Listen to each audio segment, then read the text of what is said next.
ನಾರಾಯಣಂ ಸುರಗುರುಂ ಜಗದೇಕನಾಥಂ ಭಕ್ತಪ್ರಿಯಂ ಸಕಲಲೋಕನಮಸ್ಕೃತಂ ಚ ತ್ರೈಗುಣ್ಯವರ್ಜಿತಮಜಂ ವಿಭುಮಾದ್ಯಮೀಶಂ ವಂದೇ ಭವಘ್ನಂ ಅಮರಾಸುರಸಿದ್ಧವಂದ್ಯಂ ನಾರಾಯಣಂ ನಮಸ್ಕೃತ್ಯ ನರಂ ಚೈವ ನರೋತ್ತಮಂ ದೇವೀಂ ಸರಸ್ವತೀಂ ವ್ಯಾಸಂ ತತೋ ಜಯಮುದೀರಯೇ. ಹರಿಃ ಓಂ.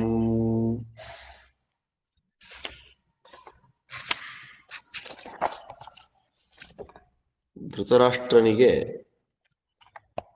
ಸಂಜಯ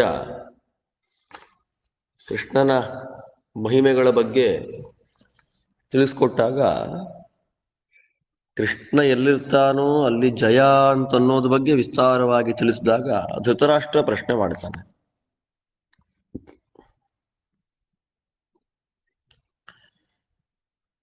ಯಾರು ಕೃಷ್ಣನ ಪಾದಕಮಲಗಳನ್ನು ಗಟ್ಟಿಯಾಗಿ ಹಿಡಿತಾ ಇದ್ದಾರೆ ಅಂತಹ ವ್ಯಕ್ತಿಗಳಿಗೆ ಅವನ ಮಾಯೆ ಏನು ಮಾಡೋದಿಲ್ಲ. ಮಾಯಾಮೇತಾಂ ತರಂತಿತೆ. ಕೃಷ್ಣನೇ ಗೀತೆಯಲ್ಲಿ ತುಂಬಾ ಸ್ಪಷ್ಟವಾಗಿ ಹೇಳ್ತಾರೆ, ನನ್ನನ್ನ ಸ್ತೋತ್ರ ಮಾಡಿದವರಿಗೆ, ನನ್ನ ಪಾದಕಮಲಗಳನ್ನ ಗಟ್ಟಿಯಾಗಿ ಹಿಡಿದವರಿಗೆ ನನ್ನ ಮಾಯೆ ಏನು ಮಾಡೋದಿಲ್ಲ ಅಂತ. ಅದನ್ನೇ ಧೃತರಾಷ್ಟ್ರ ಕೇಳ್ತಾನೆ, ಕಥಂ ತ್ವಂ ಮಾಧವಂ ವೇತ್ಥ ಸರ್ವಲೋಕ ಮಹೇಶ್ವರಂ ಕಥಮೇನನ್ನ ವೇದಾಹಂ ತನ್ಮಮಾ ಚಕ್ಷ್ವ ಸಂಜಯ. ಸಂಜಯ, ಕೃಷ್ಣ ಸರ್ವಲೋಕ ಮಹೇಶ್ವರ. ಇಂಥ ದೊಡ್ಡ ಮಾತು ನೋಡಿ. ಸರ್ವಲೋಕಗಳಿಗೂ ದೊಡ್ಡವರು ಬ್ರಹ್ಮಾದಿಗಳು, ಸಕಲ ಲೋಕಗಳಿಗೂ ದೊಡ್ಡವರು, ಅವರಿಗೂ ಈಶ್ವರ. ಅಥವಾ ಇನ್ನೊಂದರ್ಥ, ಸಕಲ ಲೋಕ ಅಂದ್ರೆ ಸಕಲ ಜನಗಳು, ಲೋಕ ಅಂದ್ರೆ ಜೀವರಾಶಿಗಳು. ಆ ಜೀವರಾಶಿಗಳಲ್ಲಿ ಸರ್ವಲೋಕ ಮಹಾ ಅಂದ್ರೆ ಎಲ್ಲ ಲೋಕಗಳಿಂದಲೂ ಅಂದ್ರೆ ಸಕಲ ಜನಗಳಿಂದಲೂ ಪೂಜೆಯನ್ನ ಸ್ವೀಕಾರ ಮಾಡಿಸಿಕೊಳ್ಳುವ, ಅಂದ್ರೆ ಎಲ್ಲ ಜನಗಳಿಂದಲೂ ದೊಡ್ಡವರು, ಉತ್ತಮ ದೇವತೆಗಳು ಅಂತ ಪೂಜೆಯನ್ನ ಸ್ವೀಕಾರ ಮಾಡಿಕೊಳ್ಳುವ ರಮಾ ಬ್ರಹ್ಮಾದಿಗಳಿಗಿಂತಲೂ ವರ, ಅಂದ್ರೆ ಜೀವ ಜಡಾತ್ಮಕವಾದ ಸಮಸ್ತ ಪ್ರಪಂಚಕ್ಕಿಂತಲೂ ಉತ್ತಮ ಅಂತ ಅರ್ಥ ಸರ್ವಲೋಕ ಮಹೇಶ್ವರ ಅಂದ್ರೆ. ಆದ್ದರಿಂದ ನೀನು ಸರ್ವಲೋಕ ಮಹೇಶ್ವರ ಅಂತ ಕೃಷ್ಣನನ್ನ ಹೆಂಗ್ ತಿಳ್ಕೊಂಡಿದ್ದಿ? ನನಗೆ ಯಾಕೆ ಅವನು ಸರ್ವಲೋಕ ಮಹೇಶ್ವರ ಅನ್ನೋ ಜ್ಞಾನ ಬರ್ತಾ ಇಲ್ಲ? ಕಥಂ ಏನಂ ನ ವೇದ, ನಾನು ಯಾಕೆ ತಿಳ್ಕೊಳ್ತಾ ಇಲ್ಲ? ನೀನ್ ಹೆಂಗ್ ತಿಳ್ಕೊಂಡಿದ್ದಿ? ಅದನ್ನ ಸ್ವಲ್ಪ ನನಗೆ ಹೇಳು ಅಂದಾಗ ಸಂಜಯ ಅಂತಾನೆ, ಶೃಣುರಾಜನ್ನತೆ ವಿದ್ಯಾ ಮಮ ವಿದ್ಯಾ ನಹೀಯತೆ ವಿದ್ಯಾಹೀನಸ್ತಮೋಧ್ವಸ್ತಃ ನಾಭಿಜಾನಾಸಿ ಕೇಶವಂ ವಿದ್ಯಯಾ ತಾತ ಜಾನಾಮಿ ತ್ರಿಯುಗಂ ಮಧುಸೂದನಂ ಕರ್ತಾರಮಕೃತಂ ದೇವಂ ಭೂತಾನಾಂ ಪ್ರಭವಾಪ್ಯಯಂ. ಧೃತರಾಷ್ಟ್ರ, ಸಂಜಯ ಅಂತಾನೆ, ರಾಜ ಕೇಳು, ನಿನಗೆ ವಿದ್ಯೆ ಇಲ್ಲ, ನನಗೆ ವಿದ್ಯೆ ಇದೆ. ಮತ್ತೆ ನನ್ನ ವಿದ್ಯೆ ಯಾವತ್ತೂ ನಾಶ ಆಗುವುದಿಲ್ಲ. ವಿದ್ಯಾ ಅಂತನ್ನೋದಕ್ಕೆ ಎರಡು ಅರ್ಥ ಇದೆ. ಪರವಿದ್ಯಾಖ್ಯಂ ಚಕ್ರೇ ಅಂತ ಹೇಳುವಾಗ ವಿದ್ಯಾ ಅಂತ ಆ ಶಬ್ದಕ್ಕೆ ಜ್ಞಾನ ಅಂತಲೂ ಅರ್ಥ ಮಾಡಿದ್ದಾರೆ, ಜ್ಞಾನಕ್ಕೆ ಸಾಧನ ಅಂತಲೂ ಮಾಡಿದ್ದಾರೆ. ವಿದ್ಯಾ ಶಬ್ದ ದ್ವ್ಯರ್ಥಕ, ಅಂದ್ರೆ ತತ್ವಜ್ಞಾನ ಅಂತ ಅರ್ಥ. ವಿದ್ಯಾ ಅಂದ್ರೆ ಜ್ಞಾನ, ವಿದ್ಯಾ ಅಂದ್ರೆ ಜ್ಞಾನ ಸಾಧನವಾದ ಶಾಸ್ತ್ರಗಳು ಅಂತ ಅರ್ಥ. ನೀನು ಶಾಸ್ತ್ರಗಳನ್ನು ಅಧ್ಯಯನ ಮಾಡಿದ್ರು ನಿನಗೆ ಈ ಕಾಲಕ್ಕೆ ನಿನಗಿಲ್ಲ ನತೇ ವಿದ್ಯಾ, ನಿನ್ನಲ್ಲಿ ಆ ದೃಢವಾದ ಜ್ಞಾನ ಇಲ್ಲ. ಆದ್ರೆ ನನ್ನಲ್ಲೇನು ಜ್ಞಾನ ಇದೆ ಅದು ಯಾವತ್ತೂ ನಾಶ ಆಗೋದಿಲ್ಲ. ಮಮ ವಿದ್ಯಾ ನಹೀಯತೆ, ನನ್ನಲ್ಲಿರತಕ್ಕಂಥ ವಿದ್ಯೆ ಜ್ಞಾನ ಅದ್ಯಾವತ್ತೂ ಹೀಯತೆ ಕಡಿಮೆ ಆಗೋದಿಲ್ಲ, ನಾಶ ಆಗೋದಿಲ್ಲ. ನಿನಗ್ಯಾಕೆ ನಾಶ ಆಗ್ಬಿಟ್ಟಿದೆ? ನಿನಗೆ ಯಾಕೆ ವಿದ್ಯೆ ಇಲ್ಲ? ಸ್ವರೂಪ ಯೋಗ್ಯನಾದ್ರೂ ನಿನ್ನಲ್ಲಿ ಯಾಕೆ ವಿದ್ಯೆ ಇಲ್ಲ? ಸಂಜಯ ಅಂತಾನೆ, ತಮೋಧ್ವಸ್ತ,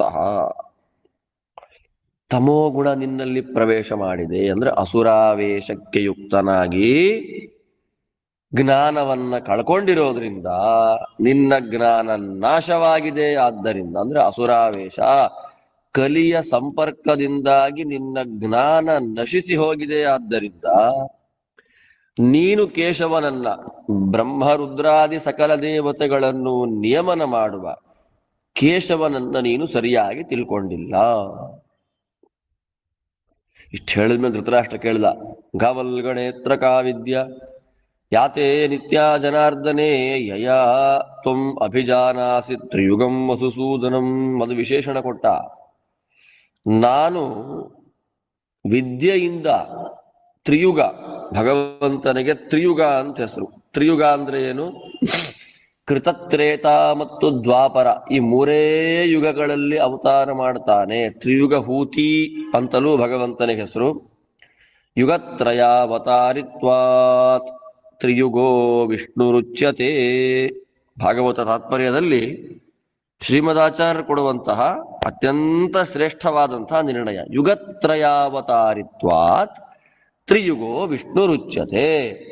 ಮೂರು ಯುಗಗಳಲ್ಲಿ ಮಾತ್ರ ಭಗವಂತನ ಅವತಾರ. ಆದ್ದರಿಂದ ಭಗವಂತನಿಗೆ ತ್ರಿಯುಗ. ಮತ್ತೆ ಮಧುಸೂದನ, ಅವನು ಕರ್ತಾರಂ. ಕರ್ತಾರ, ಕರ್ತೃ, ಜಗತ್ತಿನ ಸೃಷ್ಟಿಸ್ಥಿತ್ಯಾದಿ ಸಕಲಗಳನ್ನು ಮಾಡತಕ್ಕಂಥವನು. ಅಕೃತಂ, ಅವನು ಮಾಡ್ತಾನೆ ಅಂದ್ರೆ ಅವನನ್ನು ಯಾರು ಸೃಷ್ಟಿ ಮಾಡ್ತಾರೆ ಅಂದ್ರೆ ಯಾರೂ ಇಲ್ಲ. ಮತ್ತೆ ಅಕೃತಂ, ಇಂಥ ದೊಡ್ಡ ಮಾತಿದೆಲ್ಲ ಹೋಗಲ್ಲ. ಶ್ಲೋಕಗಳು ತುಂಬಾ ಚಿಕ್ಕದಾದ್ರೂ ಅರ್ಥ ವಿಸ್ತಾರ ಬಹಳ. ಅಕೃತಂ ಅಂತಂದ್ರೆ ಶಾಸ್ತ್ರದಿಂದ ನಿರ್ಣಯ ಮಾಡಲಿಕ್ಕೆ ಯೋಗ್ಯವಾದ ಸ್ವರೂಪವುಳ್ಳ, ಅಂದ್ರೆ ದೇವರ ಅಕೃತ ಅಂದ್ರೆ ಅಂತಂದ್ರೆ ಅಕಾರ ಸರ್ವವಾಗಾತ್ಮ ಪರಬ್ರಹ್ಮ ಅಭಿಧಾಯಕ ಅಂತ. ಅಕಾರಕ್ಕೆ ಸಕಲ ಶಾಸ್ತ್ರಗಳು ಅಂತ ಅರ್ಥ. ಆ ಸಕಲ ಶಾಸ್ತ್ರಗಳಿಗೂ ಮುಖ್ಯ ಪ್ರತಿಪಾದ್ಯ. ಶಾಸ್ತ್ರ ಇಲ್ಲದೆ ಅವನ ಬಗ್ಗೆ ಗೊತ್ತಾಗೋದಿಲ್ಲ. ಅಂತ ಶಾಸ್ತ್ರ ಏನ್ ಹೇಳ್ತಾ ಇದೆ ಅವನನ್ನ? ಜನ್ಮಾದ್ಯಸ್ಸೇತಃ, ಎಲ್ಲ ಜಗತ್ತಿಗೂ ಸೃಷ್ಟಿ ಸ್ಥಿತ್ಯಾದಿಗಳನ್ನ ಕೊಡುವವನು, ಶಾಸ್ತ್ರದಿಂದ ಮಾತ್ರ ತಿಳಿದುಕೊಳ್ಳಲಿಕ್ಕೆ ಯೋಗ್ಯನಾದವನು. ಶಾಸ್ತ್ರಯೋನಿತ್ವಾತ್ ಎಂಥ ನೋಡಿ, ಬ್ರಹ್ಮಸೂತ್ರದ ಎರಡನೇ ಸೂತ್ರ ಮತ್ತು ಮೂರನೇ ಸೂತ್ರ. ಜನ್ಮಾದ್ಯಸ್ಸೇತಃ ಶಾಸ್ತ್ರಯೋನಿ. ಭಗವಂತ ಜಗಜ್ಜನ್ಮಾದಿ ಕಾರಣ ಅಂತ ಹೆಂಗ್ ಗೊತ್ತಾಗತ್ತೆ ಅಂತಂದ್ರೆ, ನನಗೆ ಶಾಸ್ತ್ರದ ಅದೇ ವಿದ್ಯೆ, ಶಾಸ್ತ್ರದಿಂದ ನನಗೆ ಗೊತ್ತಾಗ್ತಾ ಇದೆ. ಅವನು ಯಾರು? ದೇವ, ಕ್ರೀಡಾದಿ ಗುಣ ವಿಶಿಷ್ಟ, ಸಕಲ ಜೀವರಾಶಿಗಳಿಗೂ ಸೃಷ್ಟಿ ಸ್ಥಿತಿಗಳನ್ನ, ಹುಟ್ಟು ಸಾವುಗಳನ್ನ ಕೊಡತಕ್ಕಂಥವನು ಕೃಷ್ಣ ಅಂತ ನಾನು ತಿಳ್ಕೊಂಡಿದ್ದೇನೆ ಅಂತ ಧೃತರಾಷ್ಟ್ರ ಕೇಳ್ತಾನೆ. ನೋಡಿ, ಅಲ್ಲ ನೀನು ಅವನನ್ನು ಹೆಂಗ್ ತಿಳ್ಕೊಂಡಿದ್ಯಾ? ಜನಾರ್ದನೇ, ಅಯೋಗ್ಯರಾದ ಜೀವರಿಗೆ ಲಿಂಗದೇಹ ಭಂಗ ಮಾಡಿಸಿ ಅಂಧಂತಮಸ್ಸು, ಯೋಗ್ಯರಾದ ಜೀವರಿಗೆ ಲಿಂಗದೇಹ ಭಂಗ ಮಾಡಿಸಿ ಮೋಕ್ಷ ಇದನ್ನ ಕೊಡುವ ಜನಾರ್ದನನಾಗಿರತಕ್ಕಂತಹ ಕೃಷ್ಣನನ್ನ ನಿನಗೆ ಯಾವ ತರ ಜ್ಞಾನ ಇದೆ?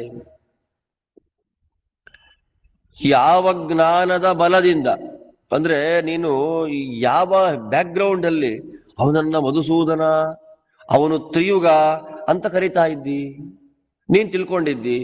ಅದನ್ನ ಹೇಳಬೇಕು ಅಂದಾಗ ಸಂಜೆ ಹೇಳ್ತಾನೆ, ಮಾಯಾನ್ನ ಸೇವೆ ಭದ್ರಂತೆ ನವೃಥಾ ಧರ್ಮಮಾಚರೆ ಶುದ್ಧ ಭಾವಂಗತೋ ಭಕ್ತ್ಯ ಶಾಸ್ತ್ರಾದ್ವೇದ್ಮಿ ಜನಾರ್ದನಂ. ಇಲ್ಲಿ ಸ್ಪಷ್ಟ ಹೇಳ್ದ, ಅಕೃತ ಅನ್ನೋದಕ್ಕೆ ಎಕ್ಸ್ಪ್ಲನೇಷನ್ ಕೊಟ್ಟ. ನೀನು ಹೆಂಗ್ ತಿಳ್ಕೊಂಡಿದ್ದಿ? ನಾನು ಮಾಯಾನ್ನ ಸೇವೆ, ಮಾಯಾ ಕಪಟ, ಮಾಯಾ ಮೋಸ, ಮಾಯಾ ಆರ್ಜವ ಅನಾರ್ಜವ. ಅಂದ್ರೆ ಮಾಯಾ ಅಂತಂದ್ರೆ ಒಳಗೊಂದು ಹೊರಗೊಂದು ನಾ ಮಾಡೋದಿಲ್ಲ. ಭದ್ರಂತೆ, ಅಣ್ಣ ನಿನಗೆ ಒಳ್ಳೇದಾಗ್ಲಿ, ಧೃತರಾಷ್ಟ್ರ ಮಹಾರಾಜ ನಿನಗೆ ಒಳ್ಳೇದಾಗ್ಲಿ, ನಾನು ಮಾಯೆಯನ್ನ ಸೇವೆ ಮಾಡೋದಿಲ್ಲ. ಮಾಯಾನ್ನ ಸೇವೆ, ಮಾಯಿ. ಶಾಸ್ತ್ರ ಒಂದು ಹೇಳ್ತಾ ಇದೆ, ಅದಕ್ಕೆ ನಾನು ಬೇರೆ ಅರ್ಥ ಮಾಡ್ತಿಲ್ಲ, ಯಥಾರ್ಥವಾಗಿ ಶಾಸ್ತ್ರವನ್ನು ತಿಳ್ಕೊಂಡಿದ್ದೇನೆ.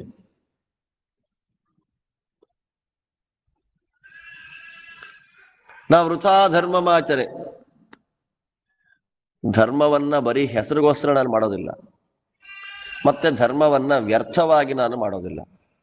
ಮಾಡಿದ ಧರ್ಮ ಶುದ್ಧವಾಗಿ ಸಾರ್ಥಕವಾಗಲಿ ಅಂತ ಮಾಡ್ತೀನಿ. ಆದ್ದರಿಂದ ಶುದ್ಧ ಭಾವಂಗತಃ, ನನ್ನ ಮನಸ್ಸು ಶುದ್ಧವಾಗಿದೆ.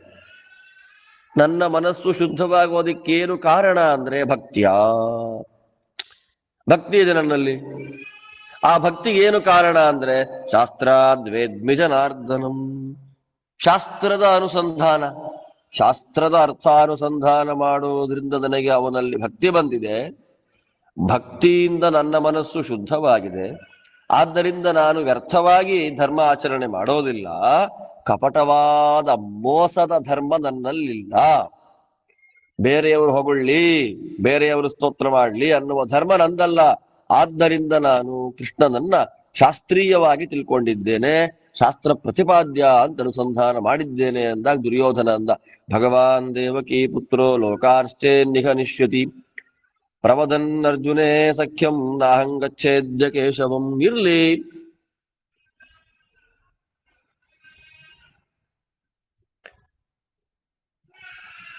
ಇದ್ರ ಮೇಲೆ ಧೃತರಾಷ್ಟ್ರ ಮತ್ತೆ ಹೇಳ್ತಾರೆ, ದುರ್ಯೋಧನ ಹೃಷಿಕೇಶಂ ಪ್ರಪದ್ಯಸ್ವ ಜನಾರ್ದನಂ ಆಪ್ತೋ ನ ಸಂಜಯಸ್ತಾತ ಶರಣಂ ಗಚ್ಚ ಕೇಶವಂ. ದುರ್ಯೋಧನ, ಮಗು, ತಾತ ಕೃಷ್ಣನಿಗೆ ಶರಣಾಗತನಾಗಪ್ಪ. ನೋಡಿ, ಹೃಷಿಕೇಶಂ ಜನಾರ್ದನಿಗೆ ಎಂಥ ಮತ್ತು ನಿನ್ನ ಇಂದ್ರಿಯಗಳನ್ನ ನಿಯಮನ ಮಾಡ್ತಾನಪ್ಪ. ಧೀ ಪ್ರಚೋದಕ, ಬುದ್ಧಿ ಪ್ರಚೋದಕನಾದವನು ಕೃಷ್ಣ, ಅವನು ಜನಾರ್ದನ. ಯಾರನ್ನ ಹೇಗೆ ಎಲ್ಲಿ ಮುಗಿಸ್ಬೇಕು ಅಂತ ಗೊತ್ತಿದೆ ಅವನಿಗೆ. ಹೋಗು, ಈಗಲೇ ಕೃಷ್ಣನ ಪಾದಕ್ಕೆ ಬಿದ್ದು ಶರಣಾಗತನಾಗು. ಸಂಜಯ ನಮಗೆ ಅತ್ಯಂತ ಬೇಕಾದವನು, ಆಪ್ತ, ಕರ್ಣಪಾಠವ, ಇಂದ್ರಿಯಗಳು ಸರಿಯಾಗಿದೆ, ನಮ್ಮ ಉದ್ಧಾರವನ್ನು ಅಪೇಕ್ಷೆ ಮಾಡ್ತಾ ಇದ್ದಾನವನು. ನಾವು ಸರಿಯಾಗಿರ್ಬೇಕು ಅನ್ನೋ ಆಸೆ ಇದೆ ಅವನಿಗೆ. ಆದ್ರಿಂದ ಇವತ್ತೇ ಹೋಗಿ ಕೃಷ್ಣನ ಕಾಲಿಗೆ ಬೀಳು. ಧೃತರಾಷ್ಟ್ರ ಅಂದ್ರೆ ದುರ್ಯೋಧನ ಹೇಳ್ತಾನೆ, ನೋಡಿ ಇರ್ಲಿ, ಆ ದೇವಕಿಯ ಮಗನಾದ ಭಗವಾನ್ ಕೃಷ್ಣ ಅರ್ಜುನನಿಗೆ ಫ್ರೆಂಡ್ ಆಗಿ ಅರ್ಜುನನಿಗೆ ಬೇಕಾದ್ದು ಮಾಡಿ ಎಲ್ಲ ಜನಗಳನ್ನು ಸಂಹಾರ ಮಾಡೋದಾದ್ರೆ ನಾನು ಅವನ ಹತ್ರ ಹೋಗಲ್ಲ. ನಾನು ನಚಗಚ್ಚೆ ನಹಂಗಚ್ಚೆ. ಅಲ್ಲ, ಭಗವಂತನಿಗೆ ಒಬ್ಬನಿಗೆ ಫ್ರೆಂಡ್ಶಿಪ್ ಏನ್ ಮಾಡೋದು? ಭಗವಂತ ಎಲ್ರಿಗೂ ಬೇಕಾದವನು, ಎಲ್ಲರಿಗೂ ಬೇಕಾದ ಭಗವಂತ ಯಾರ ಒಬ್ಬರಿಗೆ ಫೇವರ್ ಮಾಡ್ತಾ, ಯಾರ ಒಬ್ಬರಿಗೆ ಅರ್ಜುನಂಗೆ ಕ್ಲೋಸ್ ಆಗಿ ಅರ್ಜುನಂಗೆ ಬೇಕಾದ ಕೆಲಸಗಳಲ್ಲಿ ಮಾಡ್ತಾ ಇದ್ದಾನೆ ಅಂತಂದ್ರೆ ನಾನು ಅವನಿಗೆ ಶರಣಾಗತನ ಆಗೋದಿಲ್ಲ, ಬೇಕಾಗಿಲ್ಲ ಅಂತಂತಾನೆ. ಧೃತರಾಷ್ಟ್ರ ಅಂದ, ಅವಾಗ್ ಗಾಂಧಾರಿ ಪುತ್ರಸ್ತೆ ಗಚ್ಚತ್ತೇಶ ಸುದುರ್ಮತಿ ಈರ್ಷ್ಯು ದುರಾತ್ಮ ಮಾನೀಚ ಶ್ರೇಯಸಾಂ ಶಾಸನಾತಿಗ ಐಶ್ವರ್ಯ ಕಾಮದುಷ್ಟಾತ್ಮನ್ ವೃದ್ಧಾನಾಂ ಶಾಸನಾತಿಗ ಐಶ್ವರ್ಯ ಜೀವಿತೆ ಹಿತ್ವಾ ಪಿತರಂ ವಾಂಚ ಬಾಲಿಶ ವರ್ಧಯನ್ ದುರ್ಹೃದಾಂ ಪ್ರೀತಿಂ ವಾಂಚ ಶೋಕಾಯ ರಂಧ್ರಯನ್ ನಿಹತೋ ಭೀಮಸೇನೇನ ಸ್ಮರ್ತಾಸಿ ವಚನಂ ಪಿತುಃ. ದುರ್ಯೋಧನ, ಕೃಷ್ಣನ್ ಸಾವಾಸ ನಂಗೆ ಬೇಡ, ನಾನು ಅವರ ಹತ್ರ ಶರಣಾಗತನ ಆಗೋದಿಲ್ಲ ಅಂತ. ಧೃತರಾಷ್ಟ್ರ ಅಂತಾನೆ, ಗಾಂಧಾರಿ ನೋಡು ನಿನ್ನ ಮಗನ ಆಟ ಹೆಂಗಿದೆ. ಅವಾಕ್ ತುಂಬಾ ಕೆಟ್ಟ ಗತಿಗೆ ಹೋಗ್ತಾನೆ, ಅವಾಕ್ ಅಧೋಗತಿಗೆ ಹೋಗ್ತಾನೆ ನಿನ್ನ ಮಗ, ತಮಸ್ಸಿಗೆ ಬೀಳ್ತಾ ಇದ್ದಾನೆ. ಅಸೂಯೆ ಇದೆ ಅವನಿಗೆ, ಕೃಷ್ಣ ದೇವರ ಮೇಲೆ ಅಸೂಯೆ ಇದೆ, ದೊಡ್ಡವರ ಮಾತನ್ನ ಮೀರ್ತಾ ಇದ್ದಾನೆ ಅಹಂಕಾರದಿಂದ ಅಂದ ಗಾಂಧಾರಿ ಅಂತಾಳೆ. ಐಶ್ವರ್ಯದ ಮೇಲೆ ಆಸೆ ಇರುವ ದುಷ್ಟ, ದೊಡ್ಡವರ ಮಾತನ್ನ ಮೀರ್ತಾ ಇದೆಯಲ್ಲಯ್ಯ. ಸಂಪತ್ತು, ಪ್ರಾಣ, ನನ್ನ, ನಿಮ್ಮಪ್ಪನ್ನ ಎಲ್ಲರನ್ನ ಬಿಟ್ಬಿಡ್ತೀಯ. ನಿನ್ನ ಈ ವರ್ತನೆ, ನಿನ್ನ ನಡತೆ ಯಾರಿಗೆ ಸಂತೋಷ ಪಡಿಸ್ತಾ ಇದೆ? ಶತ್ರುಗಳಿಗೆ ಸಂತೋಷ ಪಡಿಸ್ತಾ ಇದೆ ನಿನ್ನ ನಡತೆ, ಬೇರೆ ಯಾರಿಗೂ ಅಲ್ಲ. ಶತ್ರುಗಳಿಗೆ ಸಂತೋಷ ಕೊಡುವಂತಿದೆಯಪ್ಪ ನಿನ್ನ ನಡತೆ. ಮಾಂಚ ಶೋಕಾಯ ರಂಧ್ರಯನ್, ಈ ರಂಧ್ರ ಅನ್ನುವ ಶಬ್ದವನ್ನ ಪ್ರಯೋಗ ಮಾಡಿದ್ದಾರೆ. ರಂಧ್ರಯನ್ ಅಂದ್ರೆ ನಮ್ಮನ್ನ ಶೋಕದ ಸಾಗರದಲ್ಲಿ ಬೀಳಿಸ್ತಾ ಇದ್ಯಾ. ನೀನ್ ಹಾಳಾಗೋದಲ್ದೆ ನಮ್ಮನ್ನು ಆ ಶೋಕದ ಸಾಗರದಲ್ಲಿ ಬೀಳಿಸ್ತಾ ಇದ್ದಿ. ನಾಳೆ ನಿನ್ಗೆ ಇವಾಗ ಅರ್ಥ ಆಗ್ತಾ ಇಲ್ಲ, ನಾಳೆ ದಿನ ಭೀಮಸೇನ ನಿನ್ನ ನೆಲದ ಮೇಲೆ ಬೀಳಿಸ್ತಾನಲ್ಲ ತೊಡೆ ಮುರಿದು, ಅವಾಗ ನನ್ನ ಮಾತು ನೆನಪಾಗತ್ತೆ, ಹಾಳಾಗೋಗು.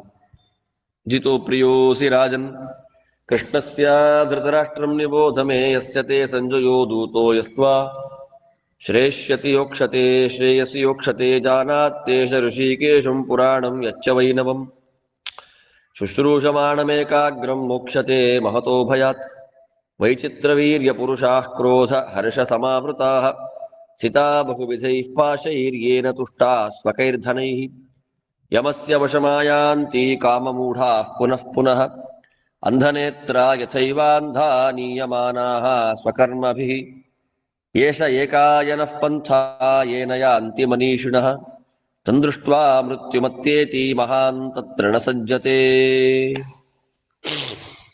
ಇಷ್ಟೆಲ್ಲ ಹೇಳಿದಾಗ ವೇದವ್ಯಾಸ ದೇವರು ಮಾತಾಡ್ತಾರೆ, ರಾಜ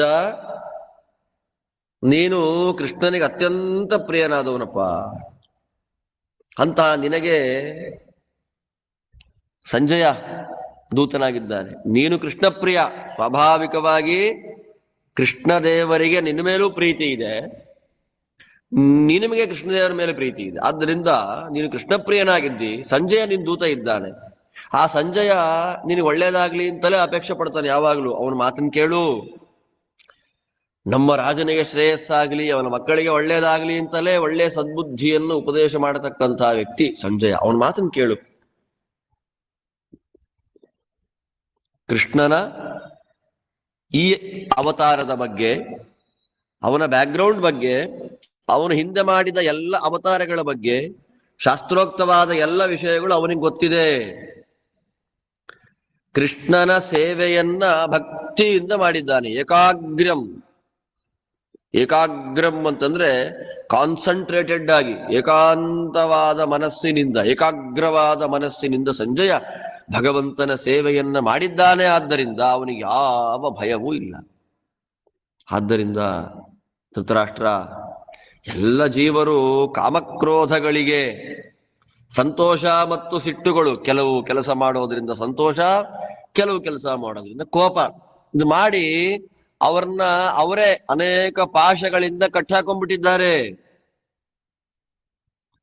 ಆದ್ದರಿಂದ ನನ್ನ ಸಂತೋಷ ನನ್ನಿಷ್ಟ, ನನ್ನ ಹತ್ರ ಸಂಪತ್ತಿದೆ, ಆ ಸಂಪತ್ತಿನಿಂದ ನನಗೆ ಸಂತೋಷ. ಅಂದ್ರೆ ಅವರವರ ಸುಖ ದುಃಖಗಳನ್ನ ಅವರವರೇ ಅನೇಕ ಪಾಶಗಳಿಂದ, ಸುಖ ಬಂದಾಗ ಒಂದು ರೀತಿ ಪಾಶ, ದುಃಖ ಬಂದಾಗ ಒಂದು ರೀತಿ ಪಾಶ, ಅವರೇ ಕಟ್ಟಾಕೊಂಡ್ಬಿಟ್ಟಿದ್ದಾರೆ. ಆದ್ದರಿಂದ ಅವರಿಗೆ ಯಾರ ಉಪದೇಶವೂ ಇಲ್ಲ. ಯಾಕೆ ಅಂತಂದ್ರೆ ದಾರಿ ಗೊತ್ತಿಲ್ಲದೆ ಇದ್ದಾಗ, ದಾರಿಯ ಬಗ್ಗೆ ನಾವು ತಿಳ್ಕೊಳ್ಬೇಕಾದ್ರೆ, ಅಡ್ರೆಸ್ ಗೊತ್ತಾಗಬೇಕಾದ್ರೆ ಯಾರಿಗೆ ಕಣ್ಣಿದೆ ಅವ್ರನ್ನ ಕೇಳಬೇಕು. ಕಣ್ಣೇ ಇಲ್ಲ,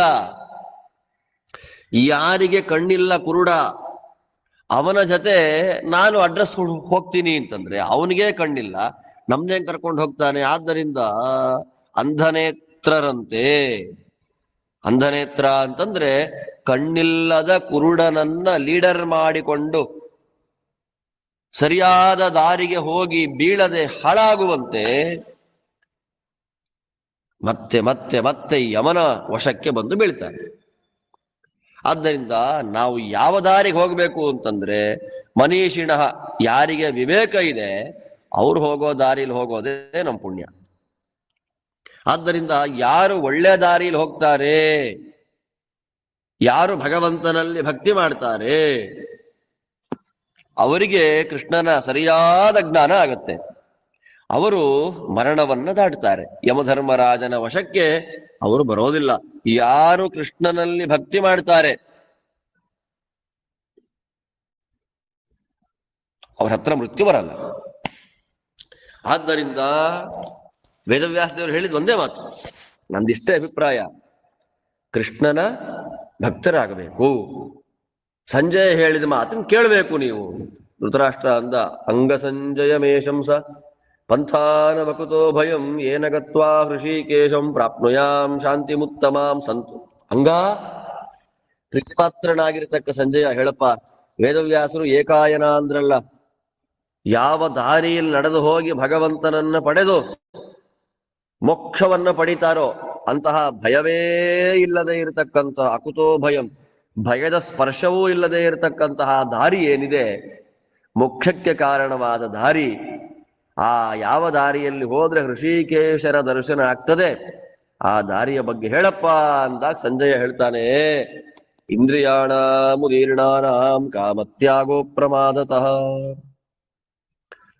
ನಾಕೃತಾತ್ಮಾ ಕೃತಾತ್ಮಾನಂ ಜಾತು ವಿದ್ಯಾಜ್ಜನಾರ್ದನಂ ಆತ್ಮನಸ್ತು ಕ್ರಿಯೋಪಾಯೋ ನಾನ್ಯತ್ರೇಂದ್ರಿಯ ನಿಗ್ರಹಂ ಅಪ್ರಮಾದೋ ವಿಹಿಂಸಾ ಚ ಜ್ಞಾನಯೋನಿ ಪ್ರಸಂಶಯಂ ಇಂದ್ರಿಯಾಣಾಂ ಯಮೇಯತ್ತೋ ಭವರಾಜನ್ನ ತದ್ರಿತಃ ಬುದ್ಧಿಶ್ಚ ತೇ ಮಾಚ್ಚವತು ನಿಯಚ್ಛೈತಾಂ ಯತಸ್ತತಃ ಏತಜ್ಞಾನಂ ವಿದುರ್ವಿಪ್ರಾಹ ಧ್ರುವಮಿಂದ್ರಿಯಧಾರಣಂ ಏತಜ್ಞಾನಂಚ ಪಂಥಾಶ್ಚ ಯೇನ ಯಾಂತಿ ಮನೀಷಿಣಃ ಅಪ್ರಾಪ್ಯ ಕೇಶವೋ ರಾಜನ್ ಇಂದ್ರಿಯೈಃ ಅಜಿತೈರ್ನೃಭಿಃ ಆಗಮಾಭಿಗತೋ ಯೋಗಿ ವಶೀತತ್ವೇ ಪ್ರಸೀದತಿ.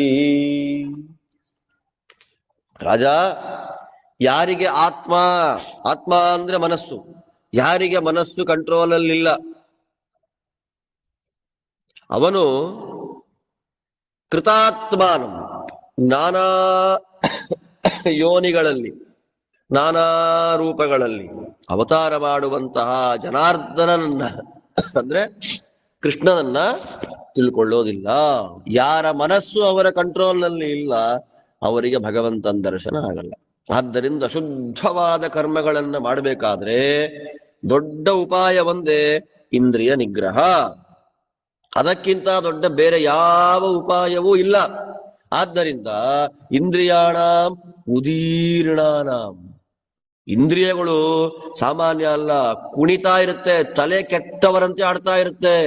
ಅದಕ್ಕೆ ನೋಡುವ ಅಭ್ಯಾಸ ಮಾಡಿಸ್ಬಿಟ್ರೆ ಇನ್ನೂ ನೋಡ್ಬೇಕು, ಜಾಸ್ತಿ ನೋಡ್ಬೇಕು, ಕೇಳುವ ಅಂದ್ರೆ ಆಯಾ ಇಂದ್ರಿಯಗಳಿಗೆ ಸಂಬಂಧಪಟ್ಟ ವಿಷಯಗಳನ್ನ ಕೊಡ್ತಾ ಬಂದ್ರೆ ನಾವು ಇಂದ್ರಿಯಗಳಿಗೆ ಹುಚ್ಚರಂತೆ ಕುಣಿಯಕ್ ಶುರು ಮಾಡಿಬಿಡತ್ತೆ ಉದ್ರಿಕ್ತವಾಗಿ. ಆದ್ದರಿಂದ ಏನ್ ಮಾಡಬೇಕು? ಕಾಮತ್ಯಾಗ. ತುಂಬಾ ಜಾಗೃತೆಯಿಂದ ಆಸೆಗಳನ್ನ ಮೊದಲು ಬಿಡಬೇಕು.